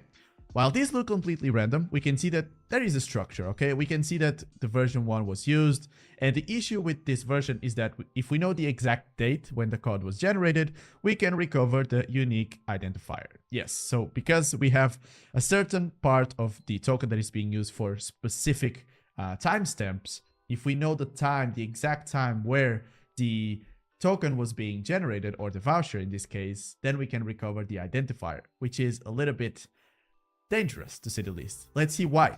For example, suppose we knew the elves always generated vouchers between 20 and 21. In that case, we can create UIDs for that entire period, which would be 3,600, because within 1 hour between 20 and 21, we have 60 minutes and 60 seconds in a minute. So some math for you math nerds out there, which you could use in a brute force attack to aim to recover a valid voucher and get more gifts. Remember the storyline? Let's go back. I remember there was this guy called Sir Carrotbane, which has many vouchers assigned to it. Now, I think they deleted the account, right? Yes, the account has been deleted. But maybe this guy was doing some shenanigans that were related to these sort of identifiers. Maybe he was doing some brute force in there and he found a way to find valid vouchers. We don't know. Maybe he was using information from other users and just stealing the vouchers. There's a lot of possibilities here, but I like that we are kind of understanding the dangers of the vulnerability and also how that could be already being exploited by this carrot guy. So yeah. All right, I think the last part is about mitigation. How can we fix it? So we need to improve design in order to obliterate the risk. So the best way to stop this vulnerability is to make sure that the server is checking for who asks for data or a feature or access to any asset within the application every time. It's not enough to hide it or just change the ID number. The system must confirm that the logged in user is authorized to see or change that information. It's not enough to rely on tricks like base64 or hashing the IDs. Those can still be guessed or decoded, like we mentioned. And instead, keep all the real permissions checks on the server. Whenever a request comes in, check, does this user own or have permissions to view this item? Cool. Use random or hard to guess IDs for public links, but remember that random IDs alone don't make your app safe. Always test your app by trying to open another user's data and making sure it's blocked. Finally, record and monitor failed access attempts. Exactly, because these can be attempts in order to brute force or get access to something they shouldn't. They can be early signs of someone trying to exploit an IDOR. Yes. Okay, awesome. Let's just now go for the main tasks for today. And I think we're starting with one that is pretty easy. It's just to get us warmed up, right?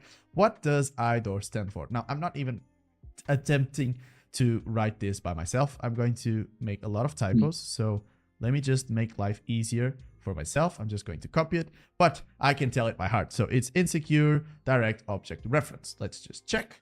Boom, there we go. First answer, we got it. Now, what type of privilege escalation are most IDOR cases? As I told you before, IDOR cases are not exclusive to horizontal privilege escalation, but usually that's the most common scenario. So here, we are just going to type horizontal, and that's correct. Perfect. Now, exploiting the IDOR found in the view accounts parameter, what is the user ID of the parent that has 10 children? Now, there's a lot of different ways we could do this. We could use automation, we can do it manually, but I think we should do it manually, all right? So if this was a case where we would have to go through thousands of different users before we get our answer, we would have to use automation, but I think we should do it manually first, just for you to understand the logic. So we are going to repeat the same logic that we had before when he changed the user ID from 10 to 11. You remember that? So I'm going to inspect this, open our development tools. I'm going to refresh the page, and yes, so we get the request right here. I'm going to go into storage, local storage here on the left. And I'm not going to type user ID number 11 because we noticed that user ID 11 didn't have any children. It was just a test user. So I'm just going to go straight to 12 and refresh it. Does this user has any children? I'm probably going to make this smaller just to make it a little bit more readable, because right now we don't really need to read any small text. So let's see if this, okay, I'm going to maximize. Yes, this is perfect. Okay, local storage, as you can see, this user ID number 12, they don't have any children. So let me go back, edit this input once again, and change it to 13. Let's refresh the page. Bunny doesn't have any children as well. So let's do it again. Number 14 now. All right, let me click on it. Enter, refresh the page. This user has 2 children. Okay, so it's still not the right answer. So let me go and test the number 15. Enter, refresh the page, and let's see. And there we go. I think we got it. Yes. So this user with user ID number 15 has exactly 10 kids. So 3, 6, 9, 10. There we go. What is the username? Sir breeds a lot. Nice. Nice, TryHackMe. Nice. That was a good one. For the lols. Really good. Okay. Really cool. Sorry. Okay. So what was the user ID of the parent? Okay. So the ID is 15. I thought they were asking for the username. So let me check that. Perfect. Now I always like to click here on the hint button. So this orange light bulb here on the right, because now that we know the answer, I'm just curious to see what would be TryHackMe's approach to solve this question. So you can see here on the bottom left, using the task example, change the ID value of your token and refresh the page. Work in increment steps from your user's ID. Okay, so we did exactly that. So that's nice. But again, we were lucky that the answer was actually user 15, because if it was like user 3000, we would have to do that 3000 times. That wouldn't be fun. So there are ways to automate that. And I think we will take a look into how to do that approach in just a second. Because now we have 2 bonus tasks. And you don't need to do this because, as you can see here, there's no answer needed. Okay, there's nothing you need to provide on the answer. You can just click on the check button for both of them and you're good to go. But because TryHackMe know about all of you advanced hackers out there that want a little bit of a challenge, we have some extra questions for you. But I think it's still fun for everyone, especially if you're up for a challenge, to just stay here and follow up and see how to find the answer for these little bit more challenging questions. So yeah, let's start with the first one. I'm gonna make this bigger again. So bonus task, if you want to dive even deeper, use either base64 or MD5 child endpoint and try to find the ID number of the child born on the 17th of April 2019. I hope this is the right date format. I think it is. To make the iteration faster, consider using something like burps intruder. If you want to check the answer, click the hint on the question. Okay, cool. So this is what we are going to do. Let me go back to our attack box, right? And let's fire up the tool that we are going to be using, which is Burp Suite. So just go with your mouse to the right side. It will open the toolbar, and Burp Suite is this little blue square here on the right. Burp Suite is basically a proxy that you can use to intercept your web requests from your browser before they reach the web server or the web application. So it makes things a lot easier to change a couple stuff on those requests and even to automate some stuff. So that is a very oversimplified explanation of what Burp Suite is all about. So here I'm just going to minimize the browser just to make things a little bit more readable for you.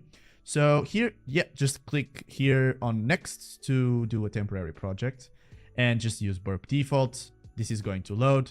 And if you wanna, if you're curious about the setup, how this actually works, TryHackMe did a great job just having everything ready for you. Because if I open the browser again, and I'm going to move my head out of the way, take a look here on the, oh, sorry, that's Burp Suite wanting to be the protagonist and getting all the spotlight. Just wait a second. So if I go here and I point it to above my head, what is it? Yeah, there we go, right there. You see this little fox here on your browser.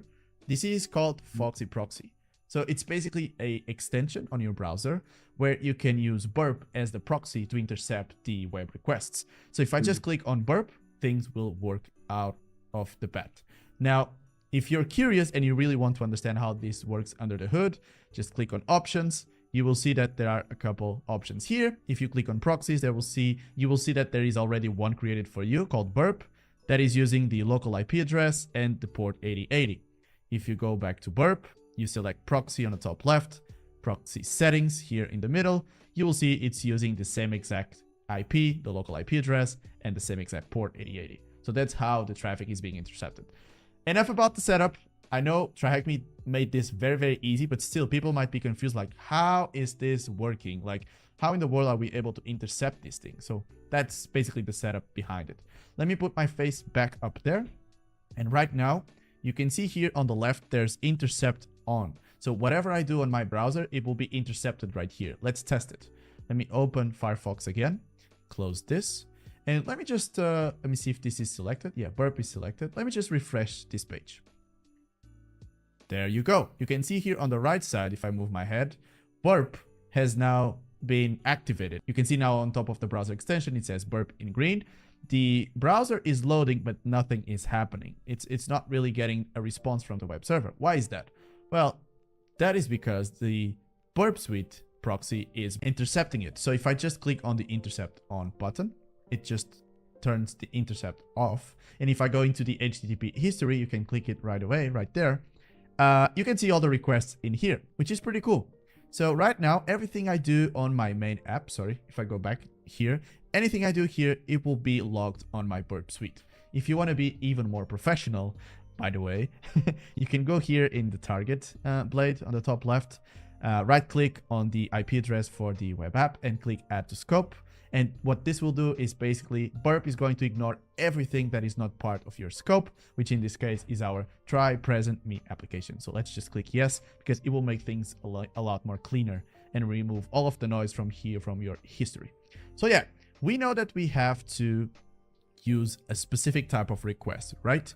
So we have to use either the base64 or MD5 child endpoint. So let's see if we have any requests that capture that. So for that, I need to go back to my web application and let's get some information about this kid. So for example, this kid right here, let's see what we got on our, yes, we got some requests in here. So number 4 is nice because I want to use the base64 one. I don't want to use the MD5. I think the base64 is easier to understand and it's a lot more cleaner.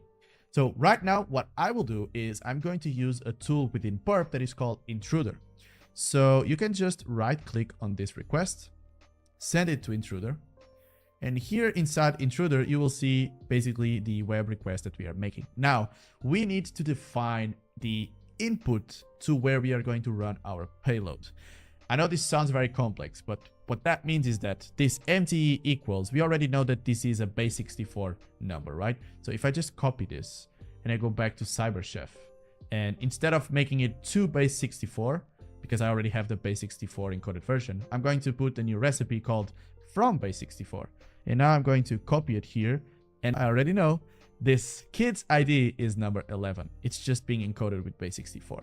So what I want to do is I want to ask for the application to give me the kid that has the birth date, specifically, I think it was, yes, 17 of April of 2019. In order for me to get that answer, I need to make a lot of requests with different IDs until I get the right answer. So how are we going to do that? I made things a little bit easier for us. So I have a payload that I'm going to share with you. So basically, I have this list right here. This is basically numbers between 10 and 20, okay? And we can use this as our payload. Before we do that, we need to define this as our input field. This is the value that we are going to change every single request. The way you do that is you basically highlight it and you click on this little button on the left, add. Boom, there we go. Now, if you notice on the right side, we now have the option to configure our payload, which is exactly what we are going to do in just a second. So minimize all of it, right? Let's just minimize everything and let's open our terminal. Terminal is right here on the top left. Just click on it. It will open, and I'll just type the word Pluma. Pluma is just a text editor within Linux, so it's very, very simple. You could also do this on the command line. I know, chill out. Let's try to keep it beginner friendly, and I think this is also better because it allows you to see what is happening. So I'm just going to copy my list here. Remember, this is encoded numbers. This is numbers between 10 and 20. I'm going to save this on my desktop as basically just a text file. I'm going to call it list1.txt and save. And now you can see it here on the screen on the bottom left. I'm going to just leave this here. I'm going back to burp. And right now here on the right side for the payload configuration, I can load my payload. Basically, I'm going to click there on the load option, going to the desktop, select my list1, which is the text file that we just created. And now we're ready to run the attack. So let's just do that. We're just going to click on this orange button that says start attack. Boom. Let's see how it goes. Just clicking here. Okay. The thing got minimized. Don't worry. Just go back to it, to the intruder window. Okay. So we have a lot of information here. So everything returned with a status code of 200, which is good. This code means that the web server actually responded with the information that we were asking for, and we have access to it and everything is all right. Even though we are trying to access information that we should have access to, but still, it means that the request worked. And now, if I just pull this little window here from the bottom, we can see the specific web request. The first thing that we requested was the MTE, which was the original request. And now, let's just navigate through all of the options, through all of the requests we did, trying to find the birth date that we are trying to get. So for that, we need to click on the response because this is where you will see the field for the birth rate here on the bottom. So the first one obviously is not the right one. So let's just keep navigating. So I'm going to go, so 1, 2, I'm just clicking on the down arrow to see if we can find it. I know it's 17 of April 2019, and there we go. So number 10, this guy, first name Willow, is the guy that has the birth date that we were looking for, and we can see that the child ID is number 19. If we go back to the request, child ID is this base64 encoded string, but here it just comes decoded with the basic 19. So if we go back to our main page and we check for the answer for this here on the orange light bulb, we can see that the right answer is 19. So we got it right. Perfect. So I'm just going to click check on that. Now for the last one, please bear with me for a second because this one is not as easy as the previous one because it requires you to do some math and to understand how the tokens are built and to really understand this part right here. So you remember this text we read? Yes, this is important for the last question, but let's just read through it and take a look. So bonus task, want to go even further? Using the parents vouchers claim endpoint, find a voucher that is valid on, take a look at this, pay attention, specifically on November 20th, 2025. And we also have insider information that tells us that the voucher was generated exactly on the minute, so every single minute between 20 and 24 UTC that day. So that every single minute there is a possibility that the voucher was generated. So between 8 p.m. and midnight, or 20 and 24, that's 4 hours, right? And because we know that the voucher was generated exactly on the minute, well, every hour has 60 minutes. And if we are talking about a 4 hours gap between these two timestamps, well, 4 times 60, that's 240. So we have 240 options to make this voucher. And now, how do we do that? I made things easier for you. This is a very, very good example of how you can leverage AI to help you as well to generate all of these possibilities, because as we saw previously, the fact that we are using this version 1 of UUID means that even though this token or this voucher looks kind of random, if we know exactly the timestamp or the possibilities for the timestamp of the voucher, we can generate a bunch of different vouchers and then test to see if any of those is valid. So because we have that, you can query AI and ask for a voucher, and you can even give an example of the vouchers that we have on our main app. So one of the vouchers that we have here, and then say, hey, I know there's one valid voucher that was created between 20 and 24 of this specific day, and I need to test which one of those was valid. And the voucher was generated exactly on a specific minute. So we already did the math there. There's 240 options, and I already have the list ready for you guys. So I have the list right here. So if I just scroll down and I copy this, this was the list of potential vouchers that I generated. Right now, what we need to do is we first need to go back to the endpoint that TryHackMe is asking us to use. So let me just copy this right here. Boom. Let me navigate to it. So here. There we go. All right. We're in the right spot. So now we need to go here and claim voucher. Let's just click here on this claim voucher. And here you can enter anything you want. Okay. Let's just put test. I'm even going to make it caps lock just to make it a little bit more visible when we get it on Burp. And we can see that we get a result voucher not found. So if I go back to Burp and let me close this intruder window, we don't really need it anymore. You can discard it. And we go back to our proxy and we go into this last request we made. It's a post request, not a get request, because now we are sending input to the web server. We are not just asking for information. So now you will see that here on the bottom, the voucher that I tried to redeem was test. And what was the response here on the right? Voucher not found, error 404. So now we are going to use the same request. Again, this is the same exact logic from the previous question we got. So let's just send this request to intruder, navigate to intruder. And now, like we did before with the kid user ID, we are going to use the input for the vouchers. So this test string that I included, I'm going to select it as my input field, and you just do that by, again, selecting it and clicking on this add button on the left. And now on the right side, you already have the options to submit your payload, which is what we are going to do. So let me go back to my list, copy it. This is the list that I have generated. We go back to the attack machine, minimize everything. Remember the Pluma text editor? You can just double click here on this bar or file and new. I'm just going to double click here. You paste all of the possible vouchers and you can see there's 240. I'm going to save this as list2.txt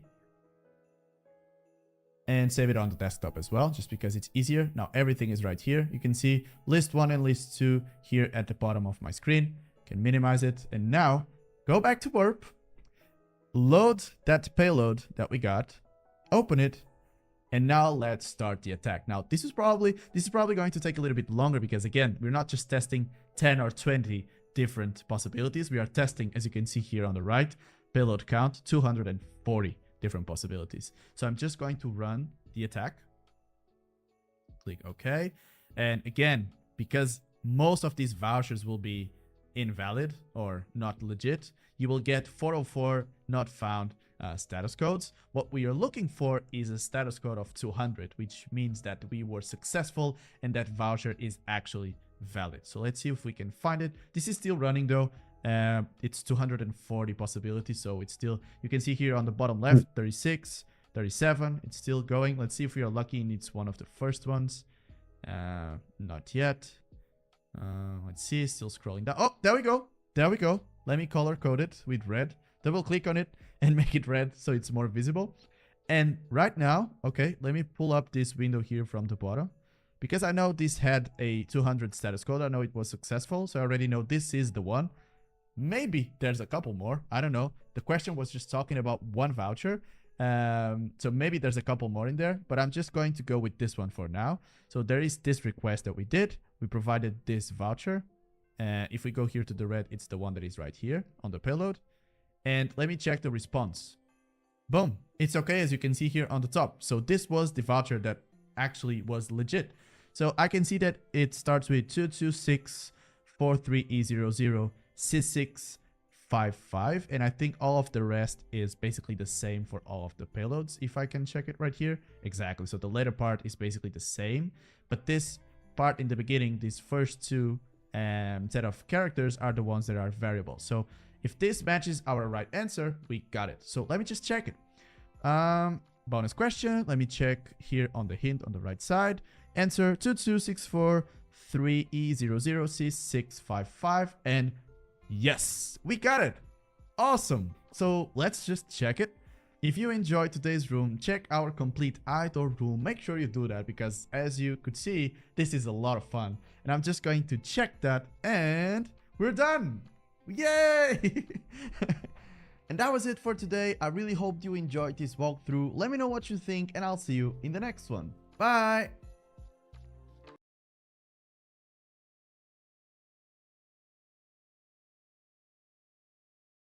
That was a lot.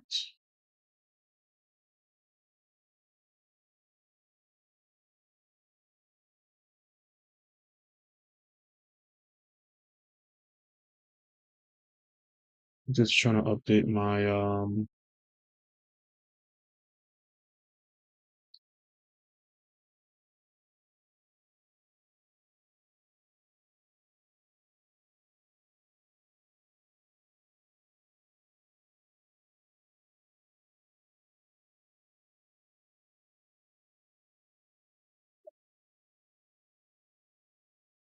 I'm updating my VM.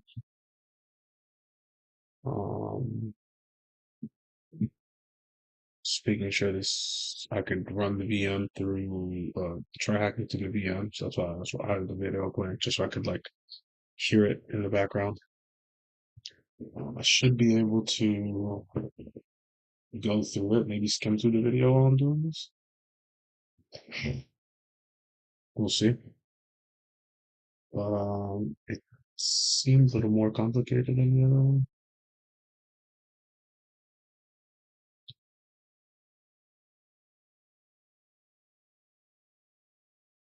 It's letting the sudo app update take place. I'm gonna download from there. Download. Uh, Open VPN. Looks like all the Python files are downloading. I'll let that run. So we're gonna try this one. You think I can hit the attack box?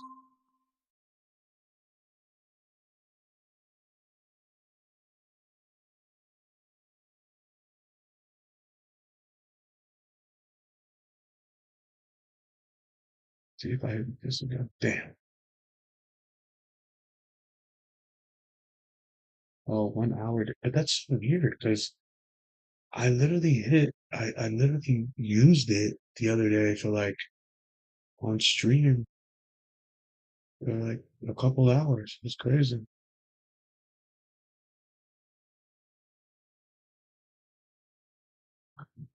I'm not that bad. I'm broke. I'm broke. I'm not broke. Yeah, that's crazy. I'm gonna wait for, I guess, Callie to finish up to try and run this machine.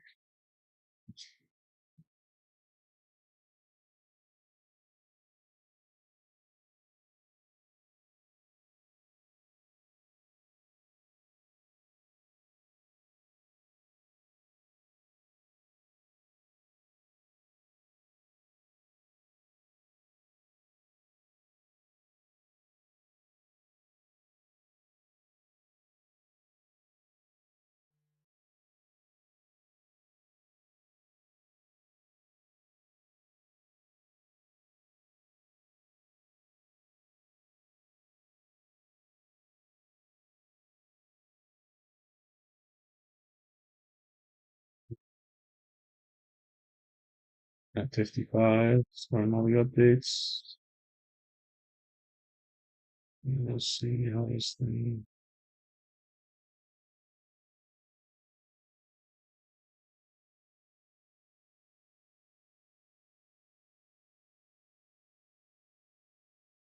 In 1 minute.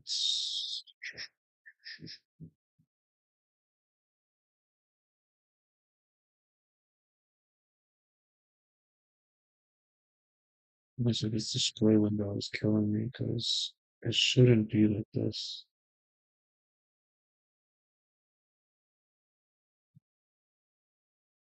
I don't know, something was wrong with my Kali thing before it got corrupted. Um, Try this, see what happens there. Okay, this should be fine, honestly. Like, I can't keep jumping back. Maybe this one? Try that, see what happens there. Let's try this. Yeah, this might be it. Yeah, this is it. Alright, there it is.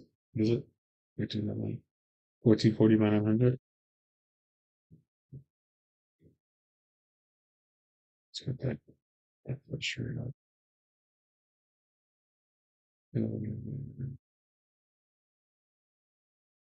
Yeah, Kelly's still going. About 44 seconds left.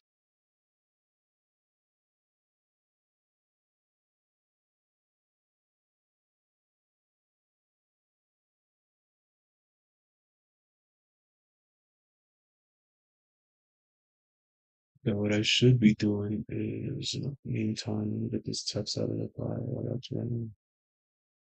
Let me get my VPN. Open VPN going.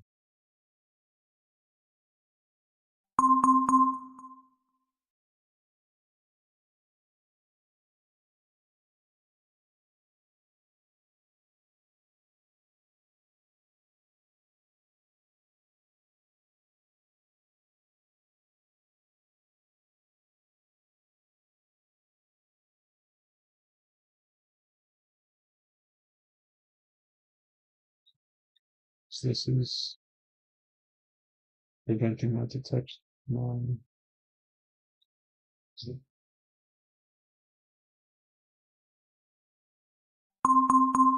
Test, yes, hold on. It's my antivirus.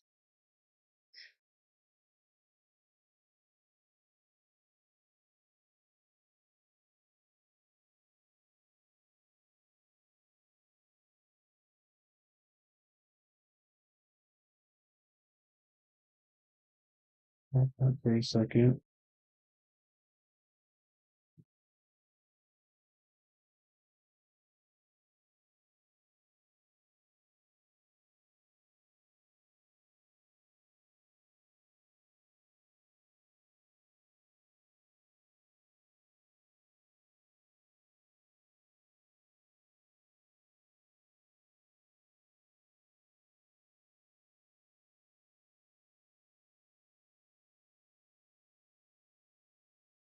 Forget this VM runs on this thing.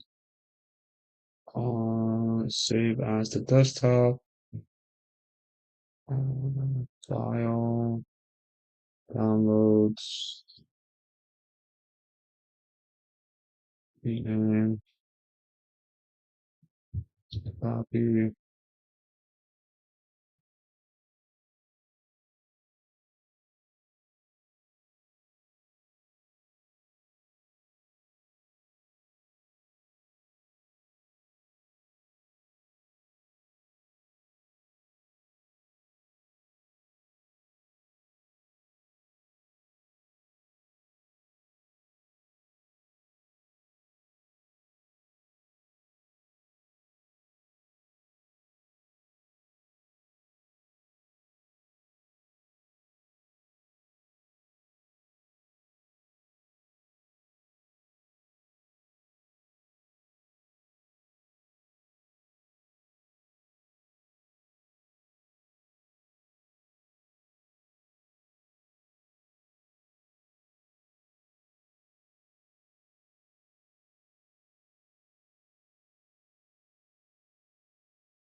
Just gotta do that sudo app update one more time on Kali.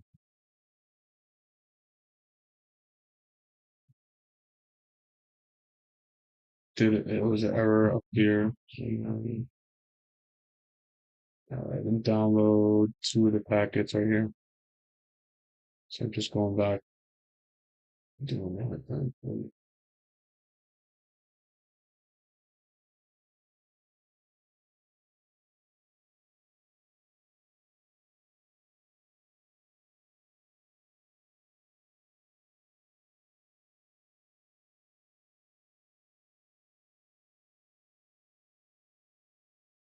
Huh,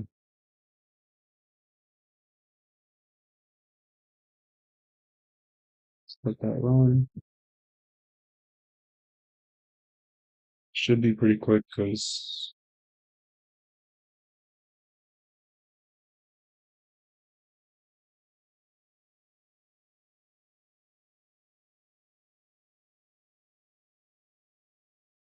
that should run. After that, I just gotta do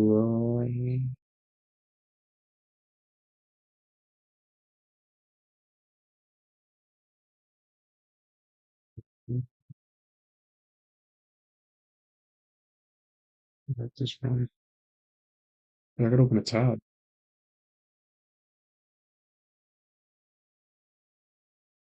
Tripping.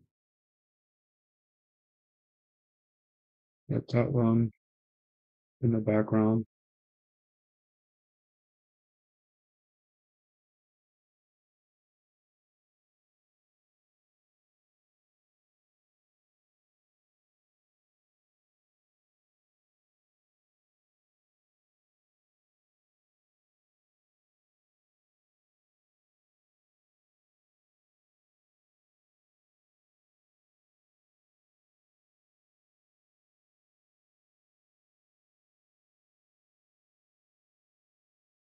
Mm.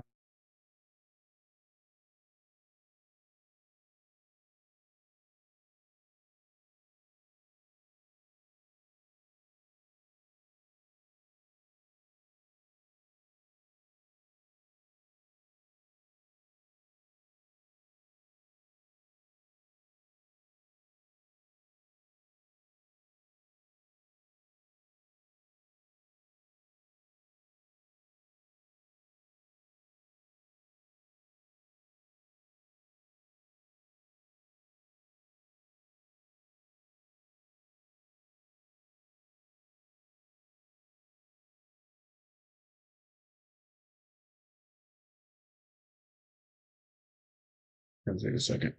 I thought this instance of Kali was uploaded or updated. It's not. So this should just be forward.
Oh,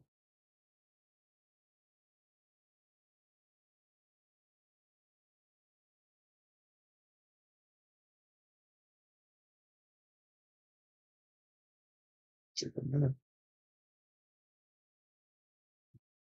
Whatever, in the meantime, we watch this shit while that Hey installs. everyone, welcome to day number 5 of the advent of cyber on TryHackMe. Let's not waste any time, let's just go onto the computer and see what today's task is all about. Alright, so we are here on TryHackMe and the title for today's room is IDOR, Santa's Little IDOR, and IDOR stands for Insecure Direct Object Reference, and we are going to learn about this type of vulnerability while helping pentest the TryPresentMe website. Awesome. So the way we are going to divide this video today is going to be like this. There are 3 main parts, right? So first we are going to start with the storyline, then we are going to set up our lab environment, and while that is loading, we're going to go through all of the theory that we need for the practical challenges, and then we are going to dive into those in no time. So yeah, let's just get started with the storyline, shall we? So it looks like the elves of Wereville are on high alert since McSkitty went missing. Recently, the support team has been receiving many calls from parents who can't activate vouchers on the TryPresentMe website. They also mentioned they are receiving many targeted phishing emails containing information that is not public. The support team is wary and has enlisted the help of the TBFC staff, and when looking into this peculiar case, they discovered a suspicious name account called Sir Carrot Payne, which has many vouchers assigned to it. For now, they have deleted the account and retrieved the vouchers, but something is going on. Can you help the TBFC staff investigate the TryPresentMe website and fix the vulnerabilities? Let's try. I mean, that's the least we can do, right?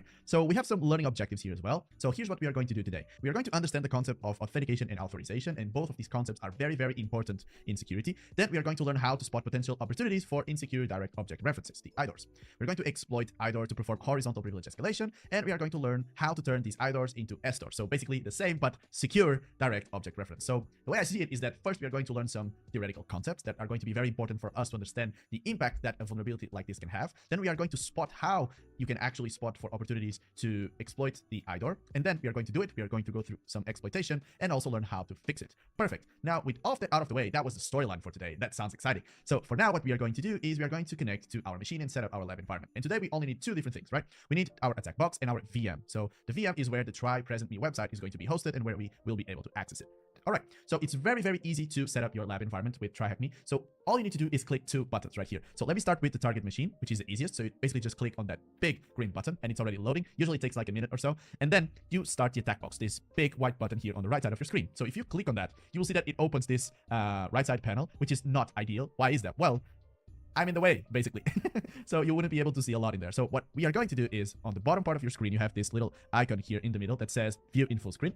So just click on that and then go back to the main page and click on the minus sign. And then you will basically exit the split view. So then you have full visibility on your tasks, on the theory, on the things that we are going to read through. And then if you want to go into the practical side of things, we go into the lab, which is still loading. It takes a couple minutes. And here on top, you will see that the machine, in just 5 seconds, we will have the IP address, which is pretty cool. Now, if I just click on that little thing on top of me, you will see that we get all the information that we need for our lab. So basically, now we have our attack machine that is still loading with this IP address right here. And then we have our target machine where the TryPresentMe website is being hosted with this specific IP address, which I'm just going to copy right off the bat. And we have around 2 hours to solve the challenge, which will be more than enough. So yeah, let me minimize all of that. And if we keep scrolling down, we can just click on check for this specific task because we don't need to provide any answers. It's just that target machine and attack box are ready to go. Perfect. So let's just click on check. And apparently that was a good thing. We got a nice sound there. Okay, cool. So now I'm going to open our task number 2. You can see here on the top left. Whoops. Sorry about that. Let me click on that again. And okay, so now we are going through some of the theory to understand what is it that IDOR really means, like what type of vulnerability is this? How can we spot opportunities to exploit it? And then we are going to do the practical stuff. So yeah, the reason you have this title here right off the bat is because this vulnerability is very intuitive. It's very easy to understand. For example, if you ever see a website like this, and trust me, I've seen websites like this in a while, where you have just normal website, okay. Then you have this web page where you can basically track a package. So if you order something, then there's these pages where you can just submit an ID and you can track your package, see if it is still in transit, how many days are still, is it still going to get before you get your package and so on. But for that, you need to provide a package ID. So there's this parameter here at the end, package ID, and you need to provide a number. Now, when I look at this, I'm like, okay, my package ID is 1001. But what happens if I provide like 1002 or 1003? Like, am I going to get access to data that doesn't really belong to me? Is the application doing any checks in order to only give me access to information that I should have access to? That raises a lot of bells, right? But this actually happens a lot. But in order for us to understand why this is happening on the back end, it's really, really useful to look at this table first. So take a look at this. You have a lot of IDs here on the left. So for package ID, this parameter, you have these IDs. And what is happening on the back end is a query that is very simple, like this one here. So you have a query that is supposed to select the person details, the address, the status from the... Let me try to get this Golden VPN installed.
delivery from this table called packages, where the package ID is a certain value. So you provide this value, right? The 1001, that's your package. So you get your own personal data. Of course, you have access to that. It's your own information. If your name is Alice Smith, right? And you get your address and the status, if it's delivered or if you're still waiting, and so on and so on. But if you provide one of these values here, so 1002, 3, 4, and 5, will you be able to access Bob Johnson's data and all of his personal information? I mean, this raises a lot of concerns when it comes to privacy and even security, because then all of this personal identifiable information is getting leaked pretty much, which is not ideal. So it's really obvious, because if you're using an ID that is basically a sequential number that you can basically predict, like ID number 1, or if it is a username specifically like user number 1, user number 2, then you can basically tamper with that and try to get access to stuff that doesn't really belong to you, which is not very ideal. Now, there are a couple ways that some applications might try to hide this identifier, right? So again, as we spoke, if you have something that is very simple like user 1 or just number 1, 2, 3, or 4, it can be very easy to just replace that with a different set of characters or a different string that is sequential and you get access to other stuff. But what if you get a random sequence of characters like the one we can see here? This might make it harder to guess, as it says here, but if the server still is not checking for permissions, it's just as insecure. Because if you can figure it out what's the logic behind this random set of characters, then you can still navigate it and try to get access to stuff, as you will see in just a couple minutes. So for that, it's very important that we understand these two concepts, authentication and authorization. Authentication is that thing where you're basically trying to prove if you are who you say you are. And you can do that in a lot of different ways, right? As it says here, this is basically the process which you verify who you are, and you can do it with a username and a password. So I'm David, this is my username, this is my password. Please give me access to all of my data, all of my previous orders, and all of the features that I can use, right? But then there is also authorization, which is the process by which the web application verifies your permissions. So if I'm a normal user, I should probably not have access to a admin portal or any of the other users' data, right? And for that, you need authorization to happen every time you make a request on the applications, not just when you log in. Does that make any sense? I hope it does make sense, because now we are going to cover the last part of the Or just leave Linux here. Updating.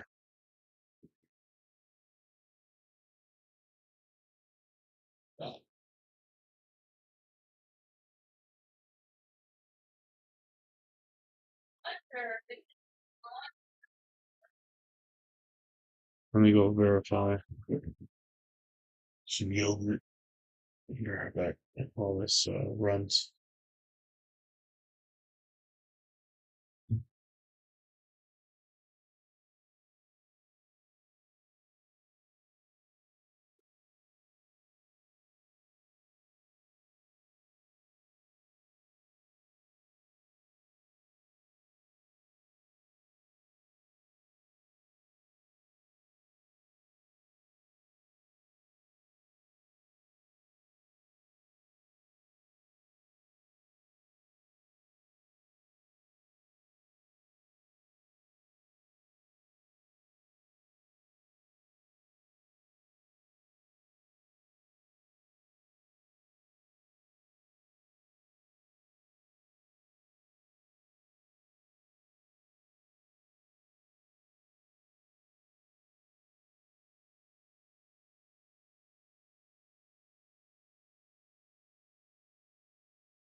All right, we're back. Looks like Kali is done upgrading everything that it's doing. It's probably my antivirus blocking me, so I turned it off temporarily. I don't know.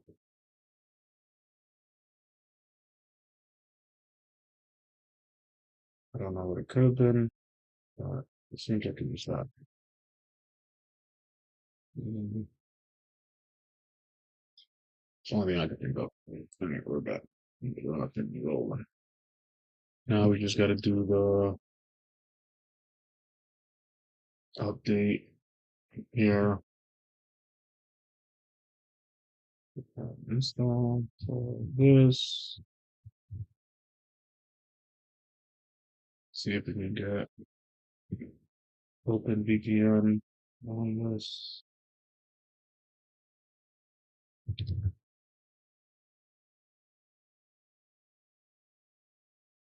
Boom.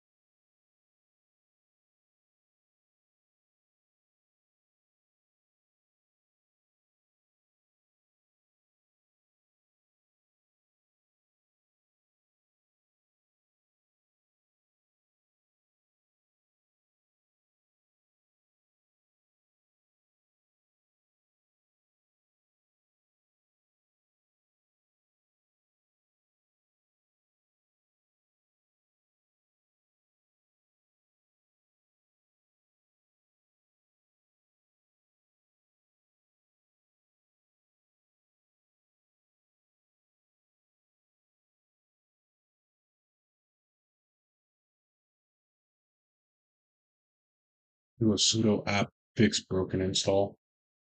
Okay.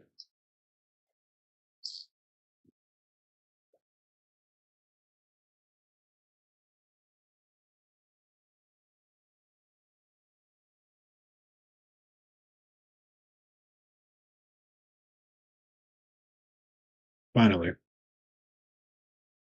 after getting this shit done. All right, now.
Shit is taking forever right now. I don't know why, but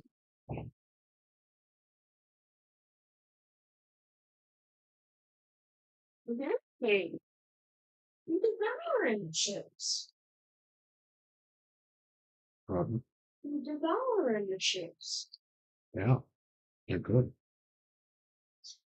I need fuel. What? I said I need fuel.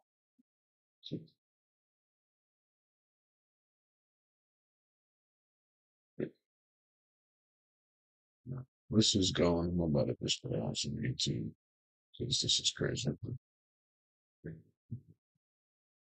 Shit is taking forever to install. I really can.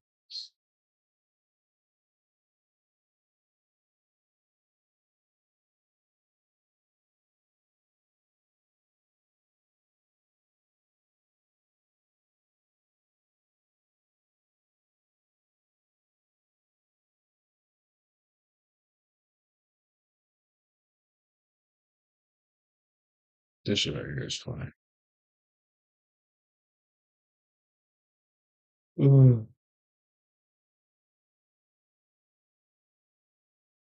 right, let's look up some fishing.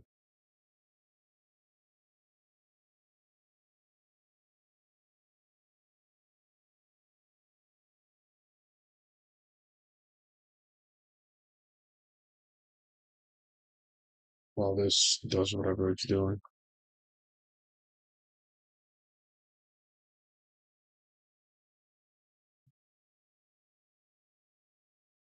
I think I used this tool before. Let's see what they got to offer. In 30 seconds, I can create the most sophisticated phishing page. This video is for educational purposes, just to keep in mind. But I just wanted to show you this because this is an amazing tool to demonstrate how phishing pages are set up by malicious actors and how we can actually discern if this is a real application or not from the real provider. So check this out. So if we go ahead and just log into our Kali Linux, we go to Firefox here. I'll leave this in the description below as well. I'll leave this down in the description below so you can just go straight to it and just copy it. But check this out. So we can just git clone this repository. So go to your terminal. You can git clone this anywhere you like. I'm just going to go do it in the op directory because I just think it's better. Let's just make sure that this is root. So Zfisher is a program that has been developed to create sophisticated phishing pages for basically testing purposes. Like companies would use something like this to test to see if their employees will be able to discern these types of attacks. So we can just go ahead and just copy the rest here. So just cd into it and just run bash. So this is a bash script. I can actually go through this with you. So if I actually cat this bash script here really quickly, just show you what's going on here. So it's a bash script that has automated the process of setting up like the tunnel. It's probably using ngrok to host this tunnel so that when people visit it, they can actually gain access to the page as well, so they can visit the web page. But it's just a bunch of logic here. So like if the server's running, if someone enters these credentials, it gets stored in this file. So there's no dangerous code in here or anything. The most dangerous thing is obviously the deception of the phishing page. But you can see how, this code is set up. So you can absolutely read this yourself if you like. which is nice. Right, so if we go ahead and run bash zfisher, it's going to run the program to ensure, okay, I might need to be root for this one. Okay, so I just sudo bash that, and it's going to go ahead and just install the most basic necessities for this tool. And I mean, look at that, local expose to host the tunnel. Local expose is where you can actually host that phishing page. So it's sharing the local host address, which is just a service provider that allows us to show this phishing page outside of our local network. So basically what I'm saying is you can send this to your friend as a joke, but obviously don't do that. I do not condone any illegal activities going on here. So select an attack for your victim. So it's just educational.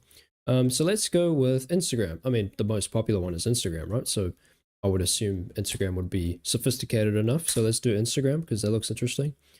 Traditional login page, auto followers login page. Okay, this is interesting. A lot of people want a blue badge because it helps like grow their following on social media, and I guess that's a smart way to, you know, be deceptive there. But I wouldn't suggest that. Let's just do a traditional login page. Let's just see what this is all about. We can use local expose, which is max 15 minutes. That's pretty good. I mean, it's not that long. Or we could just run localhost, of course. We could try local expose, but obviously I don't want to do that just yet. I could send it to one of my friends, but I'm not going to do that. Localhost, do you want a custom port? No, I don't want a custom port. Just do port 8080. That's absolutely fine. And now, so let's actually navigate over to this web page to see what it looks like. All right. So we can actually see here, saved our IP address, obviously, because it's localhost. If this was the victim, it would actually save their current IP address in this text file here. So it actually saves that. It doesn't just like pull that information. But wow, this is good. I mean, it's login HTML, so someone did have to spend time a little bit coding in HTML and CSS to get this functional. It wasn't just like copied straight off the bat, but like this is nice. This is a very professional, legit looking Instagram page login, right? So if I enter some default credentials here like Declan, and obviously this is not my Instagram, let's put test.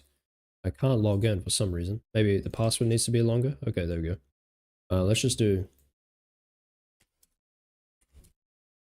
just like that. Log in, click that. Look at that. Wow. So and by the way, it goes to the real login page too. And I think they should actually update this kind of look on the page as well. But look, that actually worked. It saved our username and our password. So we got our password here, which is subscribe, of course. And that's amazing. So that's the Instagram login page. But now, how do you actually discern if this is like a real page or not? So this is a legit login, and you can see that when we entered our credentials, it showed up here on the terminal. But how do you discern if this is a real web page or not? The best thing that you should do is actually just look at the URL and look how it's like login.html, and then I think the best thing that you can do is just go to inspect element. I know this sounds a little bit silly, but it's underrated. If you go to the network tab and you refresh the page, it shows you where all these requests are coming from, which can help you identify like what is this actually doing and how is this useful in that sense. And by the way, you can also use Burp Suite if you want to use Burp Suite to analyze this web page further. But you can actually see like what is being executed, where's this being stored, where's this, you know, like request going to essentially. You can see the host of the address. So if you actually look up the real host, you can see that it's obviously fake. And this one is just a mock design of the page. Then it's a fake login page, of course. But if you go to the real Instagram login page, you can see here it doesn't include login.html. So it's just like little key things to look at there. And also another thing is, if I put in something random again, and I go back to inspect, right? Now watch the network tab. So if I do this, login, so let's just say that happened, right? And it redirects you. That's another thing, it redirects you. That's how you know it's a phishing page. But if you actually come down here, so this loaded the real page, but the post request, you can actually see where this information got sent to. We got login.php. So this is actually a PHP application as well. So the HTML is being rendered, but we can actually see the PHP behind it as well. And we can actually analyze this a little bit further in Burp Suite to see what it's actually doing. But you can also see here it redirects us. So after onSubmit, so there's probably a onSubmit function in JavaScript, so that when the user submits this data on the form, it just performs a redirect to this real login page, which is one of the ways that hackers would do that. But anyways, let's run that again. Let's do something else. Like, let's maybe do Google. Now, I've seen a lot of Google, yeah, see, like old login Google page, new login. I think we're just going to check out the new login page because I don't know what. Let's do local expose. Do you want a custom port? No, let's just do something random. Setting up the server, setting up the PHP server. Okay, so I actually have to create a account on local expose and put in my token there to actually provide that functionality. So I don't need to do that just yet. But I'll go ahead and just do this really quickly. So it's hosted again, so I can actually just go back and refresh the page. And there we go. Wow. Okay, so it is modern in a sense. Yeah, it's updated. I don't know if it looks exactly the same, but like it is good enough to actually showcase this functionality. And what I want to do is I just want to see what this looks like in Burp Suite. So I'm going to close it. I'm just going to open up Burp Suite really quickly. All right, so Burp Suite open, but okay, let's go open up browser and let's go to the URL that was given to us, 8080. All right, so we got the login page. Okay, that's great. So let's enter a email, test@gmail.com, test123, submit. This is better. So we can actually see what's going on here. So the username and the password parameter field are being submitted to the form. And yeah, so login PHP, obviously if you search it up, I don't think Instagram uses PHP at all, but we can see here, if we forward the request, we can see it performs a GET request. If we continue, now it's actually sending us to the real page. You see that? This is not a good way to, yeah, it's getting messy now because it's actually sending us to the real login page. But the ways that you would be able to discern that is by actually reading the source code. So if we actually go back, go to view source code, like this looks messy. This is just like a template. It's still sophisticated enough to actually get someone to click on it. Let's run Zfisher again. Let's have a look. We got Twitch. Wow, okay. So there's quite a lot here. You've even got WordPress, Xbox. Let's do Twitch. I'm actually curious to see what that looks like. See if it looks similar at all to the page. All right, let's open that up and let's see what it looks like. Yeah, that's pretty good. That's actually a good design for a page. You know, I give props to that. I mean, I can't sign up though. That's pretty sad. But the core functionality is probably copied from the original website. So you can actually go into inspect element and obviously take a look at how the code is written for the main website itself. You just copy it and put it into your own vanilla PHP file to render the HTML.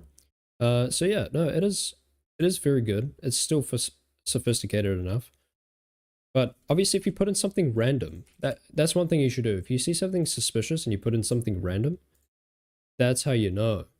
That's how you know. And also take a look at the URL. If the URL just looks different and it's not Twitch, the main thing that you should look out for is the URL. If it doesn't say Twitch TV, then it's obviously not Twitch. Right? That's just like basics. If it's something else and it's not Twitch related, then obviously it's not the same. And you can see here, it redirects me to the real Twitch website, but as I'm doing that, my information is being captured. All right, let's just take a look. I'm just curious. What else do we got here? Discord? Oh my goodness, no ways. I want to see what this looks like. Oh wow, that is a good phishing page. That is a good design. You know, when you create phishing pages, sometimes hackers would make the mistake of actually using different fonts. So if you actually realize that the font is different, then obviously it's something to point out.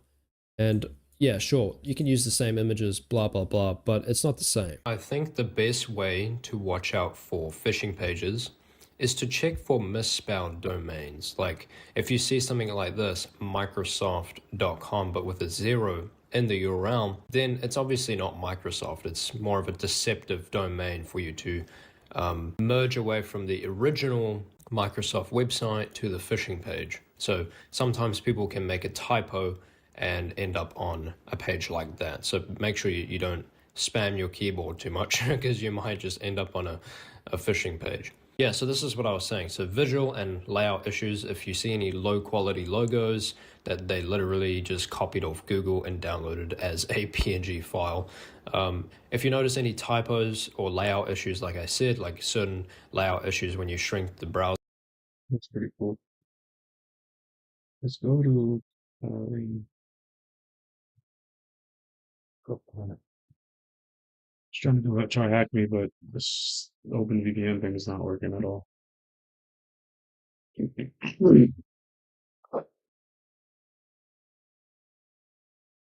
see.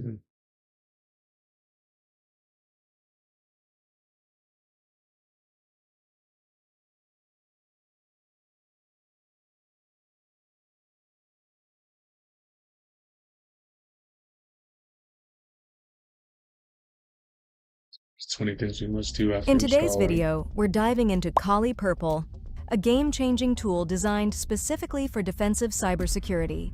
My name is Jasmine, and this channel is all about helping you become a highly paid cybersecurity, ethical hacking, or cloud pro fast.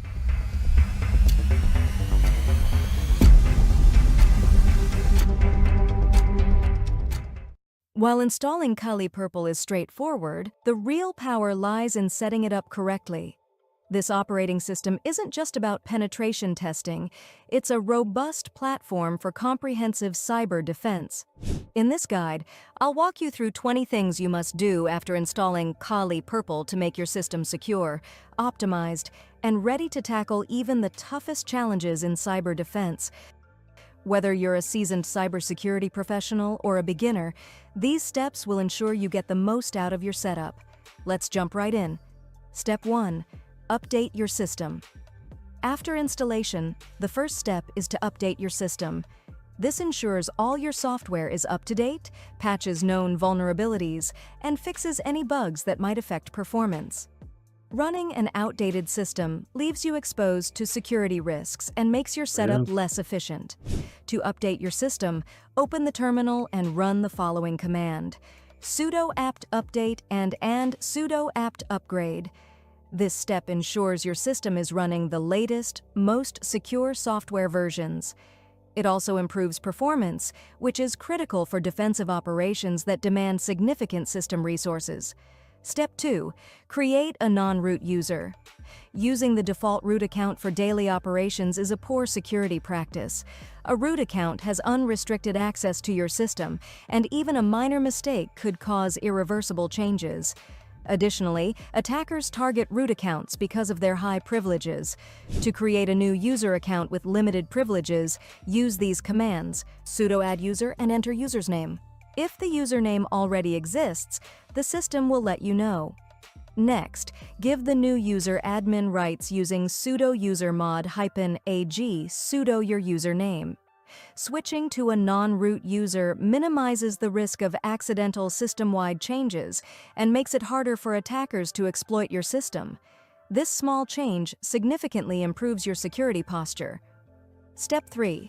Change default passwords. The default Kali password is widely known, making it a glaring vulnerability in any setup. Changing it immediately to a strong, unique password is essential. A strong password includes uppercase and lowercase letters, numbers, and special characters. To change your password, use the PASSWD command. Enter the default system password first, then enter the new password.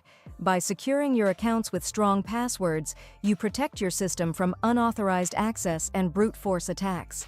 This simple step is one of the most effective ways to secure your system. Step 4. Enable the firewall. A firewall acts as the first line of defense by blocking unauthorized network traffic. Kali Purple includes uncomplicated firewall UFW, which is easy to configure and use. Enabling it is a quick way to harden your system against attacks. Activate the firewall by running the following commands: sudo UFW enable. Next, run sudo UFW status to confirm whether the firewall is activated. If you need to allow specific services, such as SSH, you can add rules like sudo UFW allow 22. Enabling the firewall reduces the attack surface of your system and provides better control over incoming and outgoing traffic, making your setup more resilient to network-based threats. Step 5. Install essential tools. While Kali Purple comes preloaded with tools, adding a few utilities can improve your workflow. Tools like htop for monitoring resources, curl for data transfers, and tmux for managing terminal sessions are excellent additions. Install them with the command Sudo apt install htop curl tmux. These tools help you monitor system performance, transfer data securely, and manage multiple tasks efficiently. For example, htop provides a real-time view of your system's resource usage, which is invaluable during resource-intensive operations. Step 6. Secure SSH access. If you plan to manage your system remotely using SSH, it's crucial to secure it. The default SSH settings leave you vulnerable to brute force attacks and unauthorized access. To improve SSH security, start by editing the SSH configuration file, sudo nano /etc /ssh/sshd_config. Make the following changes. Disable root login by setting permit root login no. Change the default SSH port to a non-standard one, such as 2222, by modifying the port directly. Restart the SSH service to apply the changes. Sudo systemctl restart SSH. These steps significantly reduce the risk of unauthorized access and make your system less attractive to attackers scanning for open SSH ports. Step 7. Enable automatic updates. Regular updates are essential for maintaining security, but remembering to apply them manually can be challenging. Automating this process ensures your system remains protected without extra effort. Install the unattended upgrades package and enable it. Sudo apt install unattended-upgrades. Sudo dpkg- reconfigure -priority equals low unattended -upgrades. By automating updates, you save time and ensure critical patches are applied promptly, reducing your system's exposure to vulnerabilities. Step 8. Install monitoring tools. Monitoring your system's health is vital for spotting issues early and preventing downtime. Tools like Nagios and Zabbix provide real-time insights into system performance and potential threats. To install Nagios, use this command, sudo apt install Nagios. With Nagios configured, you can monitor metrics such as CPU usage, memory, disk space, and network activity. Early detection of anomalies enables you to respond proactively, avoiding potential failures or breaches. Step 9. Customize your desktop environment. Kali Purple's default interface works well, but personalizing it can improve productivity. A clutter-free, visually appealing environment helps you focus on critical tasks. Access the settings to modify themes, icons, and fonts by going to xfce4-settings. Alternatively, install a different desktop environment like GNOME for a completely new look. Sudo apt install GNOME. A well-organized interface not only looks better, but also streamlines your workflow, making complex tasks easier to manage. Step 10. Encrypt sensitive data. Encryption is a must for protecting sensitive data. Without encryption, your data is vulnerable to unauthorized access, especially if the system is lost or stolen. For full disk or partition encryption, use LUKS, sudo crypt setup lux format /dev/sda1. Sudo crypt setup open/dev/sda1 encrypted_partition. Encrypting your data ensures that even if an attacker gains physical access to your system, they cannot access your files without the decryption key. Step 11. Perform vulnerability scans. To identify weak points in your system, use the built-in vulnerability scanner OpenVAS. Regular scans help you detect and address security gaps before they are exploited. Before setting up the OpenVAS, we need to install GVM setup command. For that, simply type the GVM-setup in the terminal, and it will give an error that this command cannot be found and also show an option below to install it.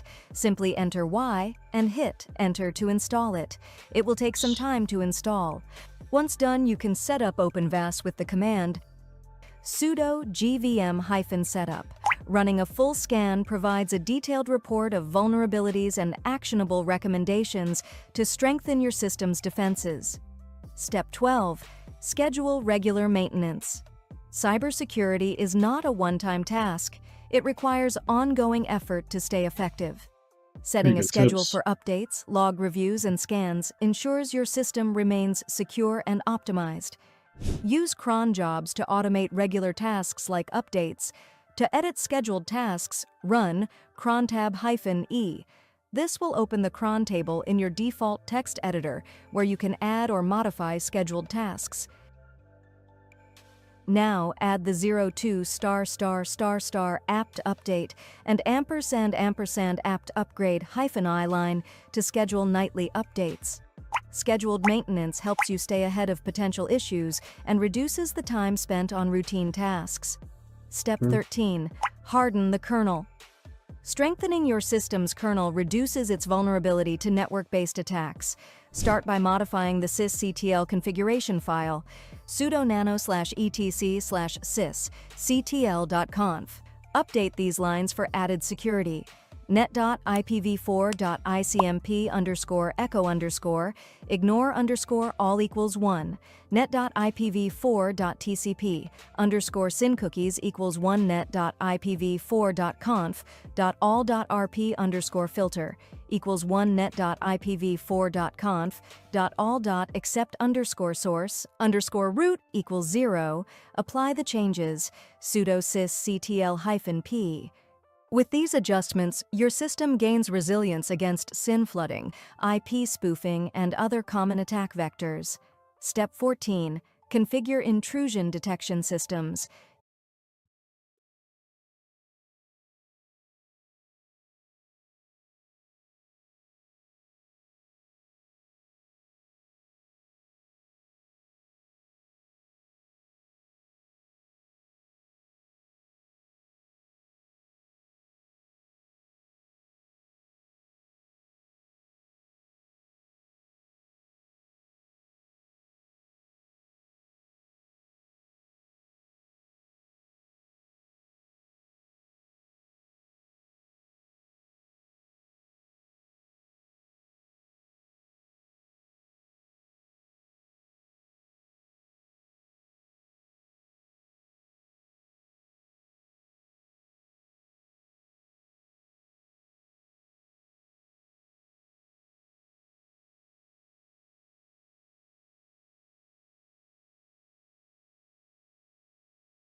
Back. My bad.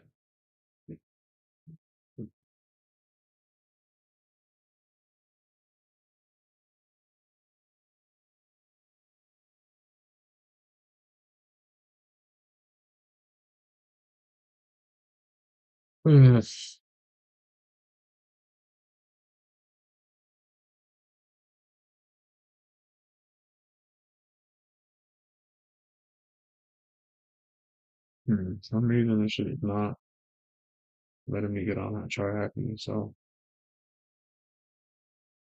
I don't know what I'm gonna do. There we go. Maybe I'll try to do the Open VPN on Windows. Wasn't letting me do it on.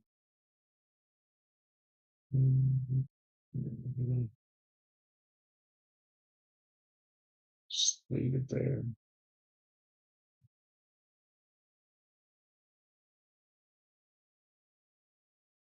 Should have downloaded it twice.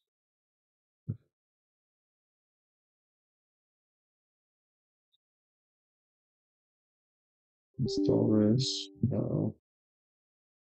Install that. Oh, delete this.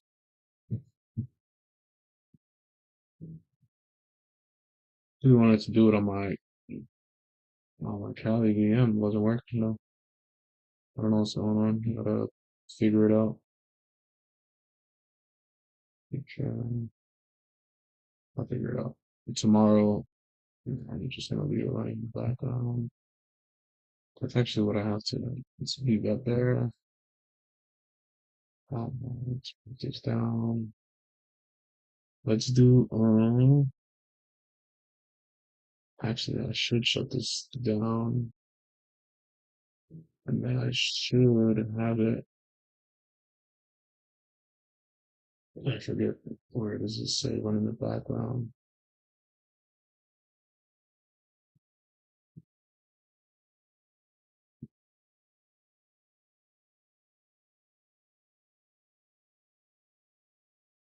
Disk encryption.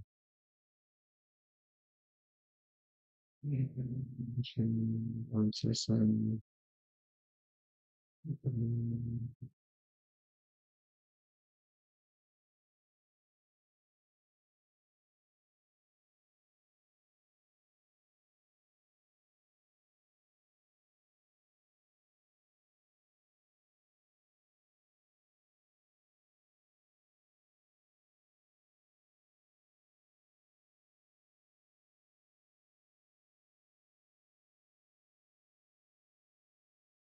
Okay, looks like that closed. Done.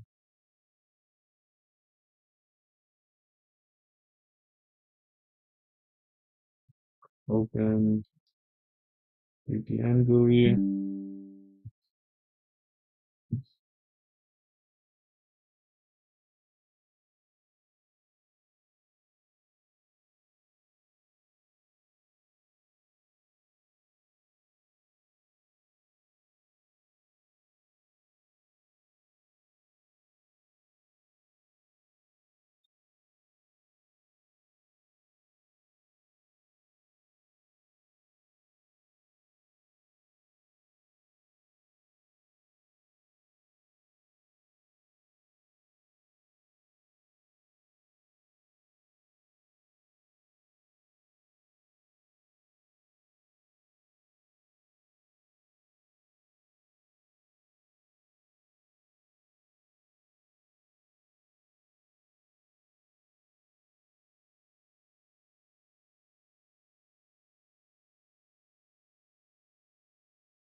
Not over. Going to bed.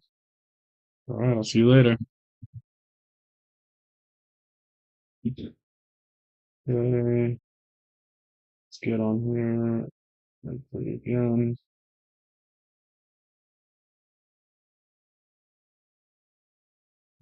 Good shit.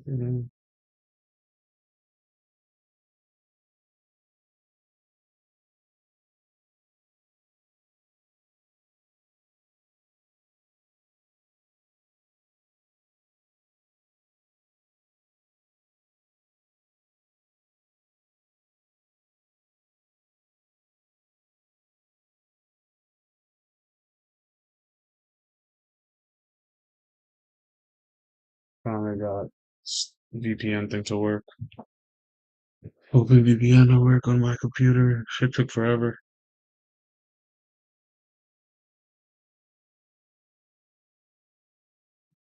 And then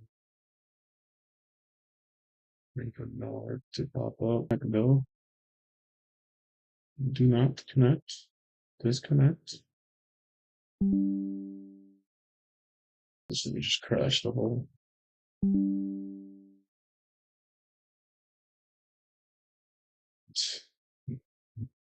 Bruh.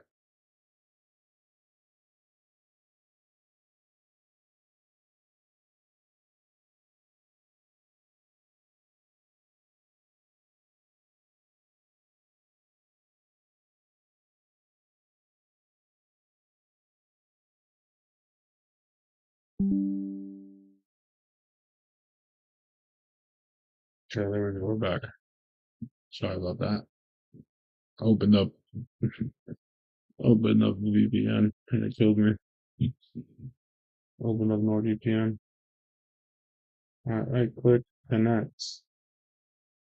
Also, looks like we are connected to OpenVPN. Oh, signed IP, perfect. Now, I think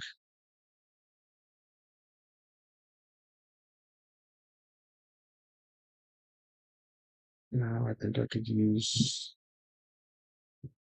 terminal. And if I do IP config, IP config, OpenVPN.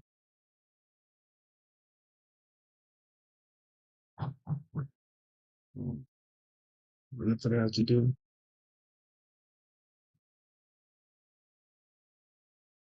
So is it a who am I?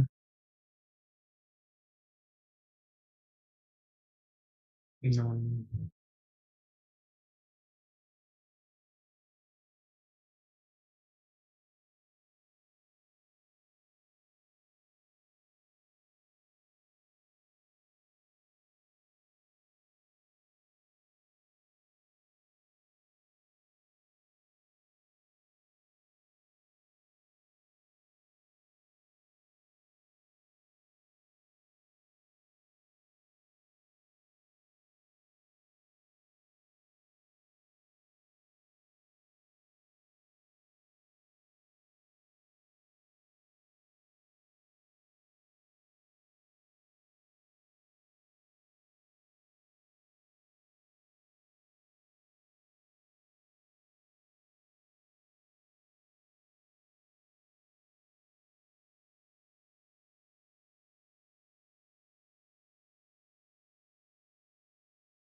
I'm able to access the network. Okay. Oh, What's this man?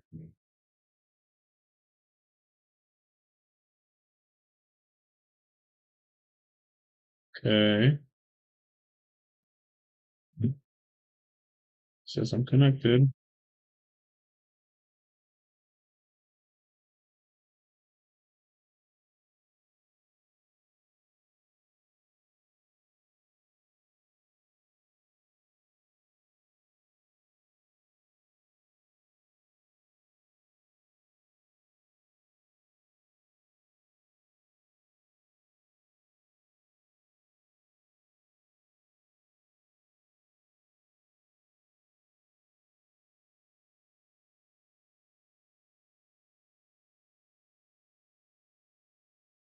Same shit.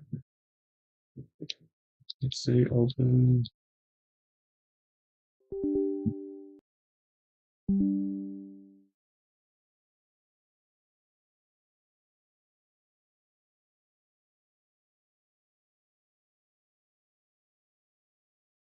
Search status. It says it's connected.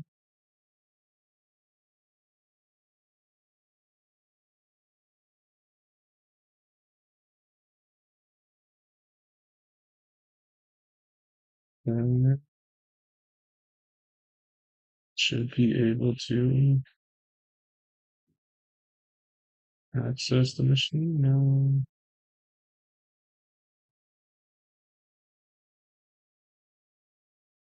What the heck?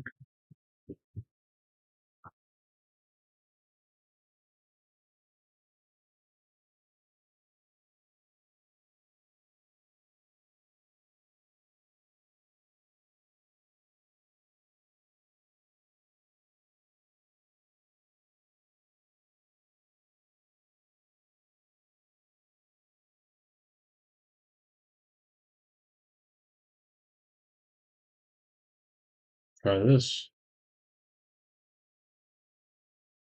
I don't know what this. I don't think I downloaded that.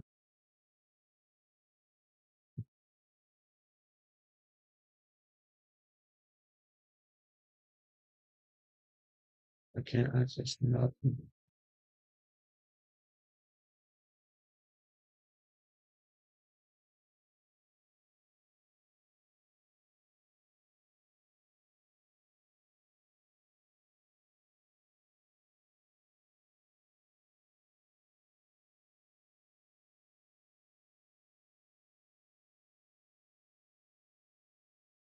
See what happens there. Already did this. Already did this.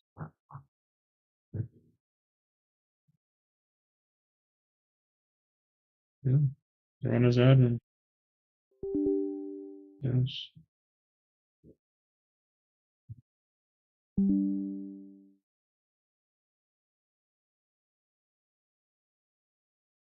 I should disconnect. Run as admin again. I don't know what else.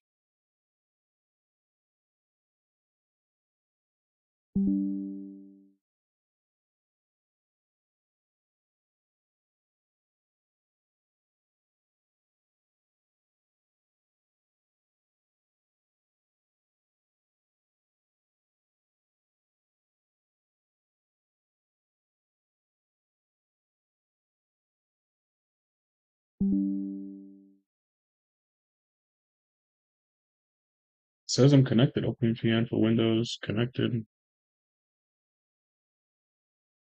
I don't know where they spell. Just getting that.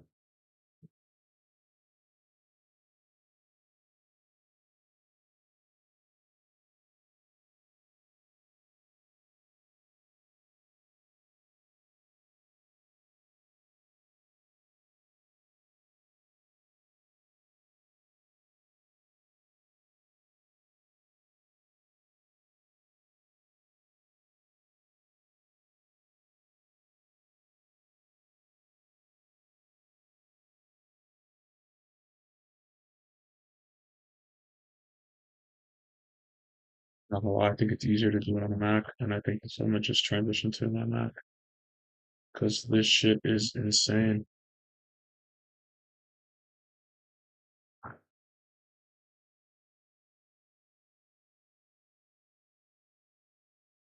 It says I'm connected, but let's see. Is it this browser that's screen?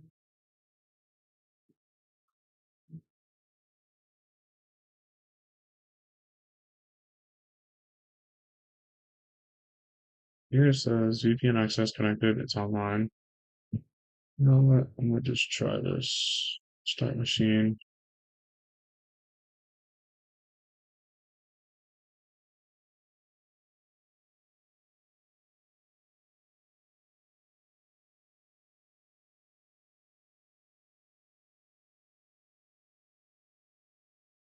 Okay. Put VMware over here. I feel like I'm tripping right now. I'm struggling, stumbling.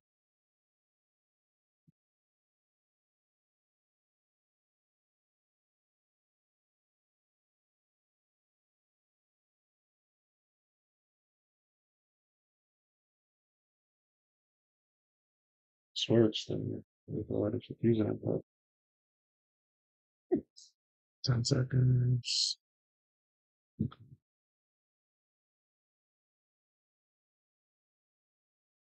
This shit is killing me right now.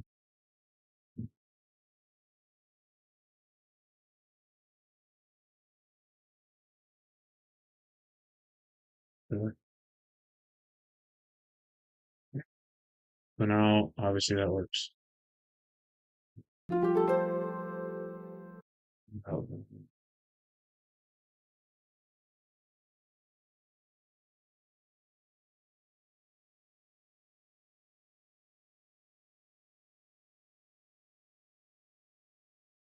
Not to do this.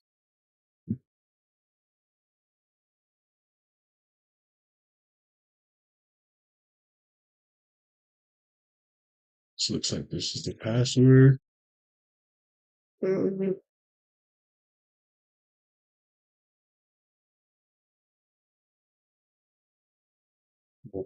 We're in. Oh, God.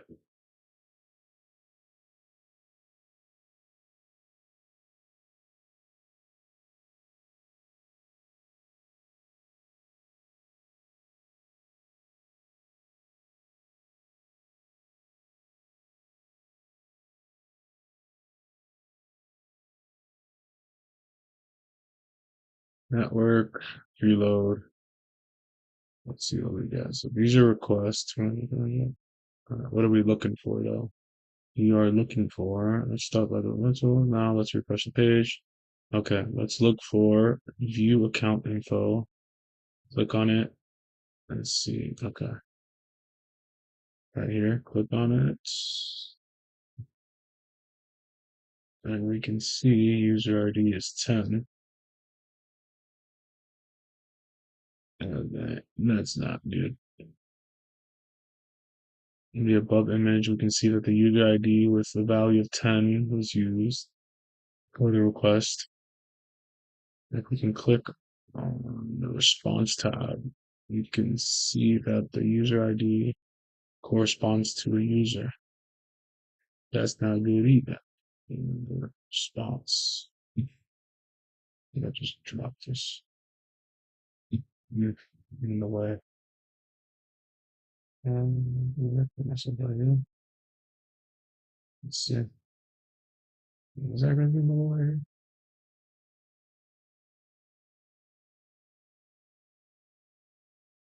Right. Bugger. Okay. So this is the person, is the email.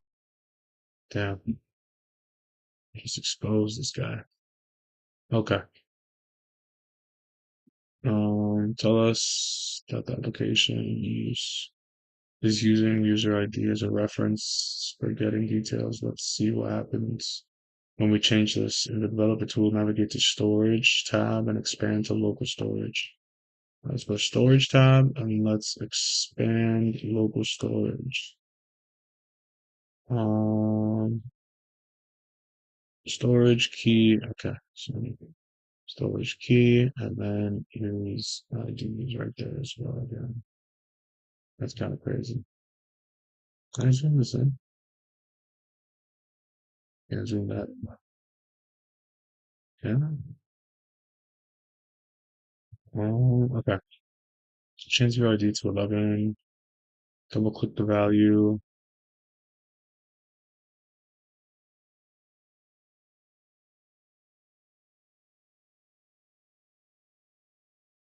And like where? This. Whatever this. Can't change that, but I could change this to 11. Refresh. Looks like it's the same user. Did I do it wrong? Okay. Update the user ID to 11 and save it by pressing enter and then, oh, my bad. So I'll be weird. Refresh. Test and test.com. Boom. Okay. This is a simple form of IDOR, which is the definition of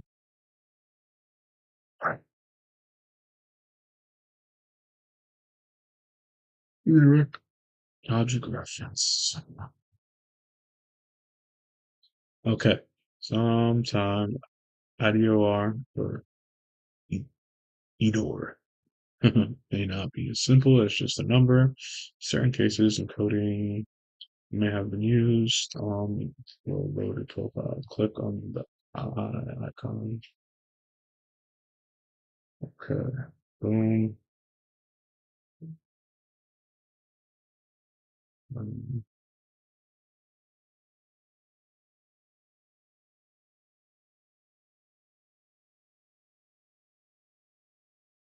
under my children values. Let's go back to inspect.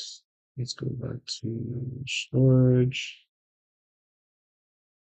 Local storage user. Let's go back to 10. It's because he has children, right? I think he has children. Yeah. Boom. All right.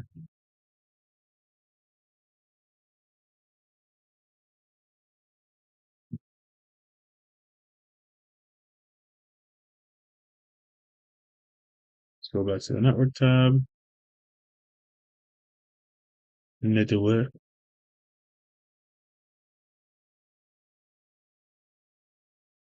Should see requests like this. Message index. Let's see what we got here. Yep, we got those messages in index. Simply put, the MG equals is a base64 encoded version. Oh, I forgot. He mentioned the website earlier to see which one to go into. He said, let's go back to that video. That was a pretty cool tip because. Hey everyone, welcome.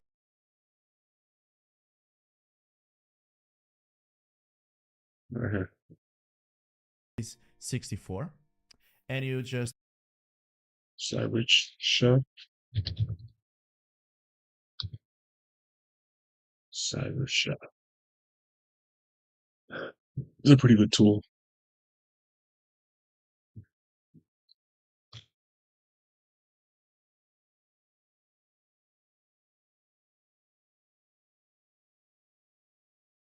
I hate when I try to bookmark something that shit does not fucking work. Bookmark current tab. Cybersecurity tools. Cyber check or cyber chef. Say it. So this is the tools that I use and sometimes. Okay, now let's keep going. Oh, and what he did was from base 64, he took this from base 64, which is this, copy value, and threw it into paste. Okay, zip up me.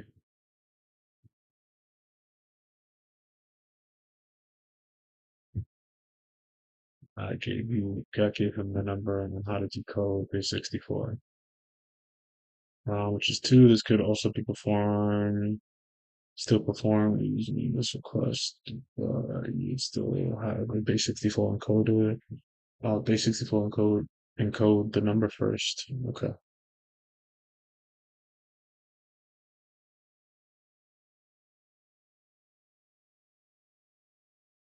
Such as ID5 and then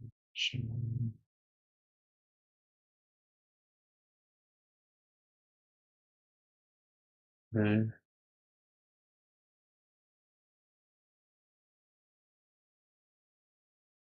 I don't see that though.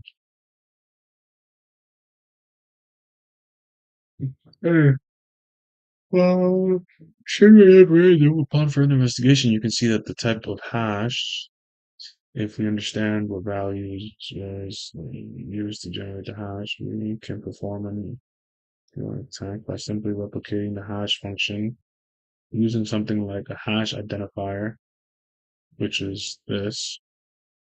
Can help, or no, it's not that. It's a ton of shit. Oh damn.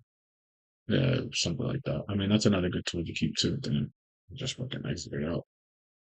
Oh, there's two videos. Interesting. Oh, there's two people who created this.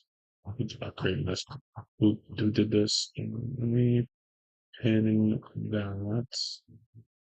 Which identifier and this decoder. Let's see which one they use. Um, it's pretty cool. Let's save that as a tool.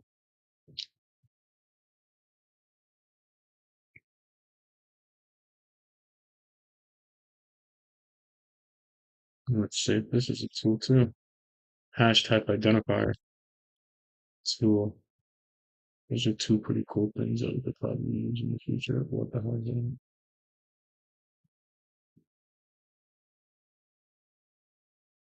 Oh shit. Delete group.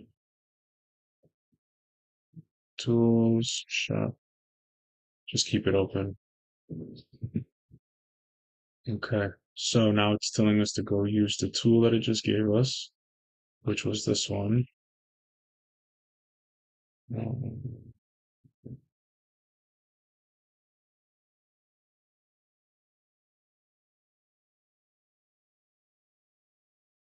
let's see, where do I find that?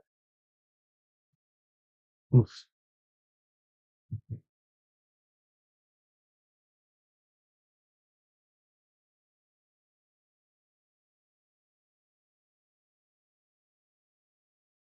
Brush it again.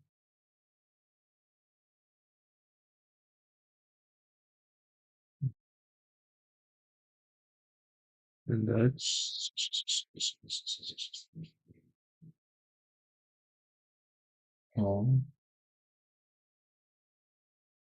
click on one. It does not remove. Then where do I find it?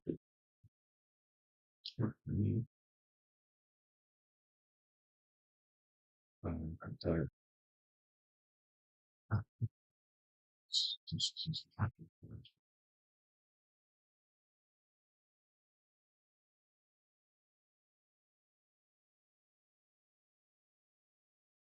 Just like you said in the video. Not typing this shit out. But insecure direct object reference. Boom. What type of privilege escalations are most IDOR? This is privilege escalation to I don't know what this would be considered. This would probably be like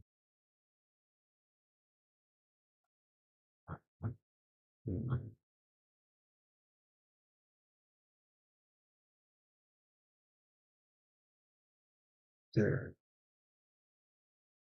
What's it have added to?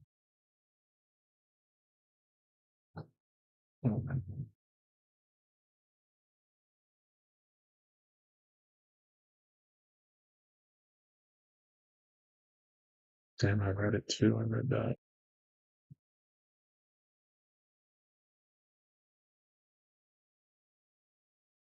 It's all right here. Horizontal, there it is.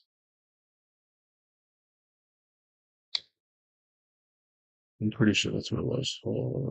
Horizontal. Yeah. Yeah. Exploit the IDOR found.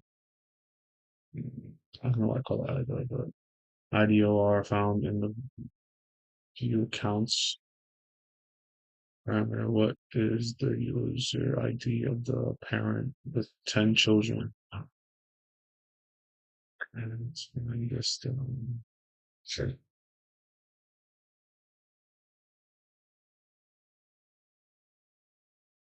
Wait, how did I make that?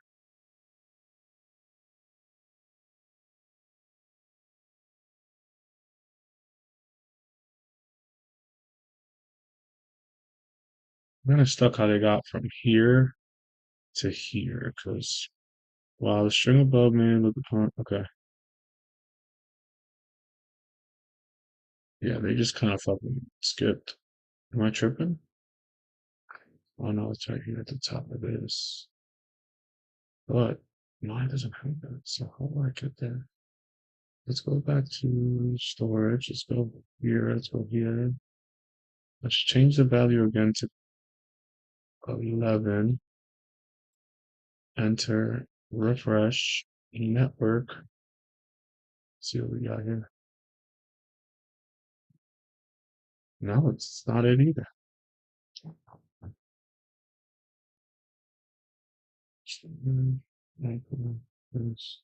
But that's where we ended last. So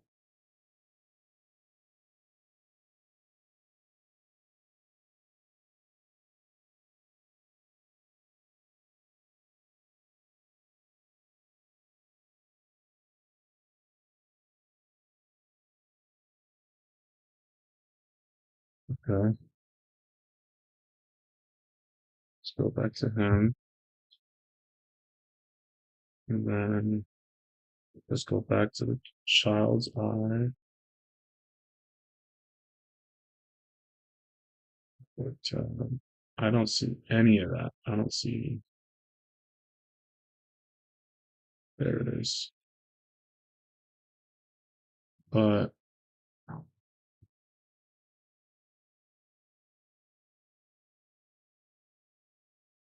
I still don't see that encryption that they're referring to here.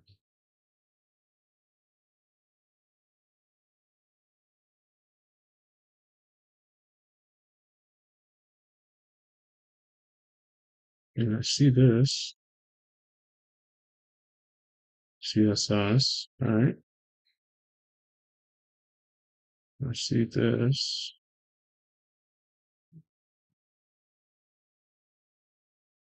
Behind you go, this typically. Oh, do they want us to change the user to 2, maybe? Storage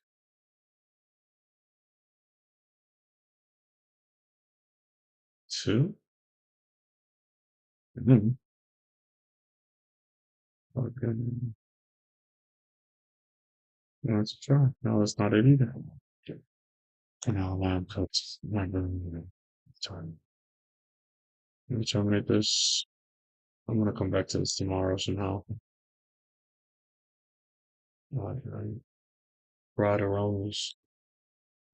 Yeah, I don't know. I couldn't figure this one out. Maybe I just have to watch the video 3 more times, see if I could figure it all out. Probably watch it tonight. Um, yeah, it's so weird. I don't know. I couldn't get it. I mean, 2 new tools that we got to use. I mean, that's as cool as it gets. We have to do the rest of these. 1, 2, 3, 4. I know you said these 3 were challenges, but I just will tackle them to see what's up. Machine is disconnected to your access to machine needs to be there. Yeah, whatever. Use your browser. Right? It's, I don't understand why they keep saying that. Is that open at the tab?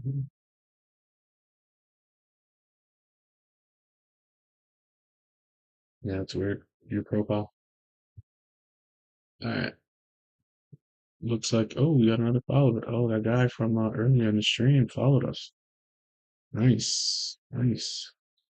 How do I click on his page?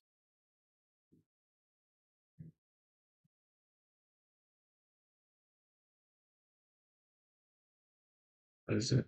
M-A-R-C-H. M-A-R-C-H. Oh, you can't search for people. Damn. Well, shout out to him for following me. We are at. Damn, how do I check? Oh, here it is. All right, so we got this far. We're stuck on this one. Santa's little door. E-door.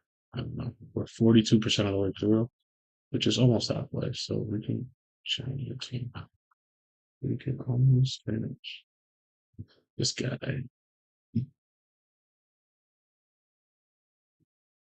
No, she doesn't have a TryHackMe. What you're wearing.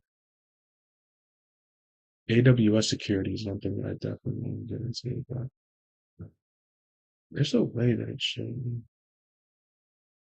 it showed me where I was at in regards to this damn missing so much. I'm gonna definitely get there though. I'll try at least get to like here tomorrow and then just kind of get through the rest. This shouldn't be that hard. I'm working, trying to do an early stream, see if I get on there, but all right, guys, that's enough for today. I'm done. Macaroni and cheese. So I'll see you guys in the next one.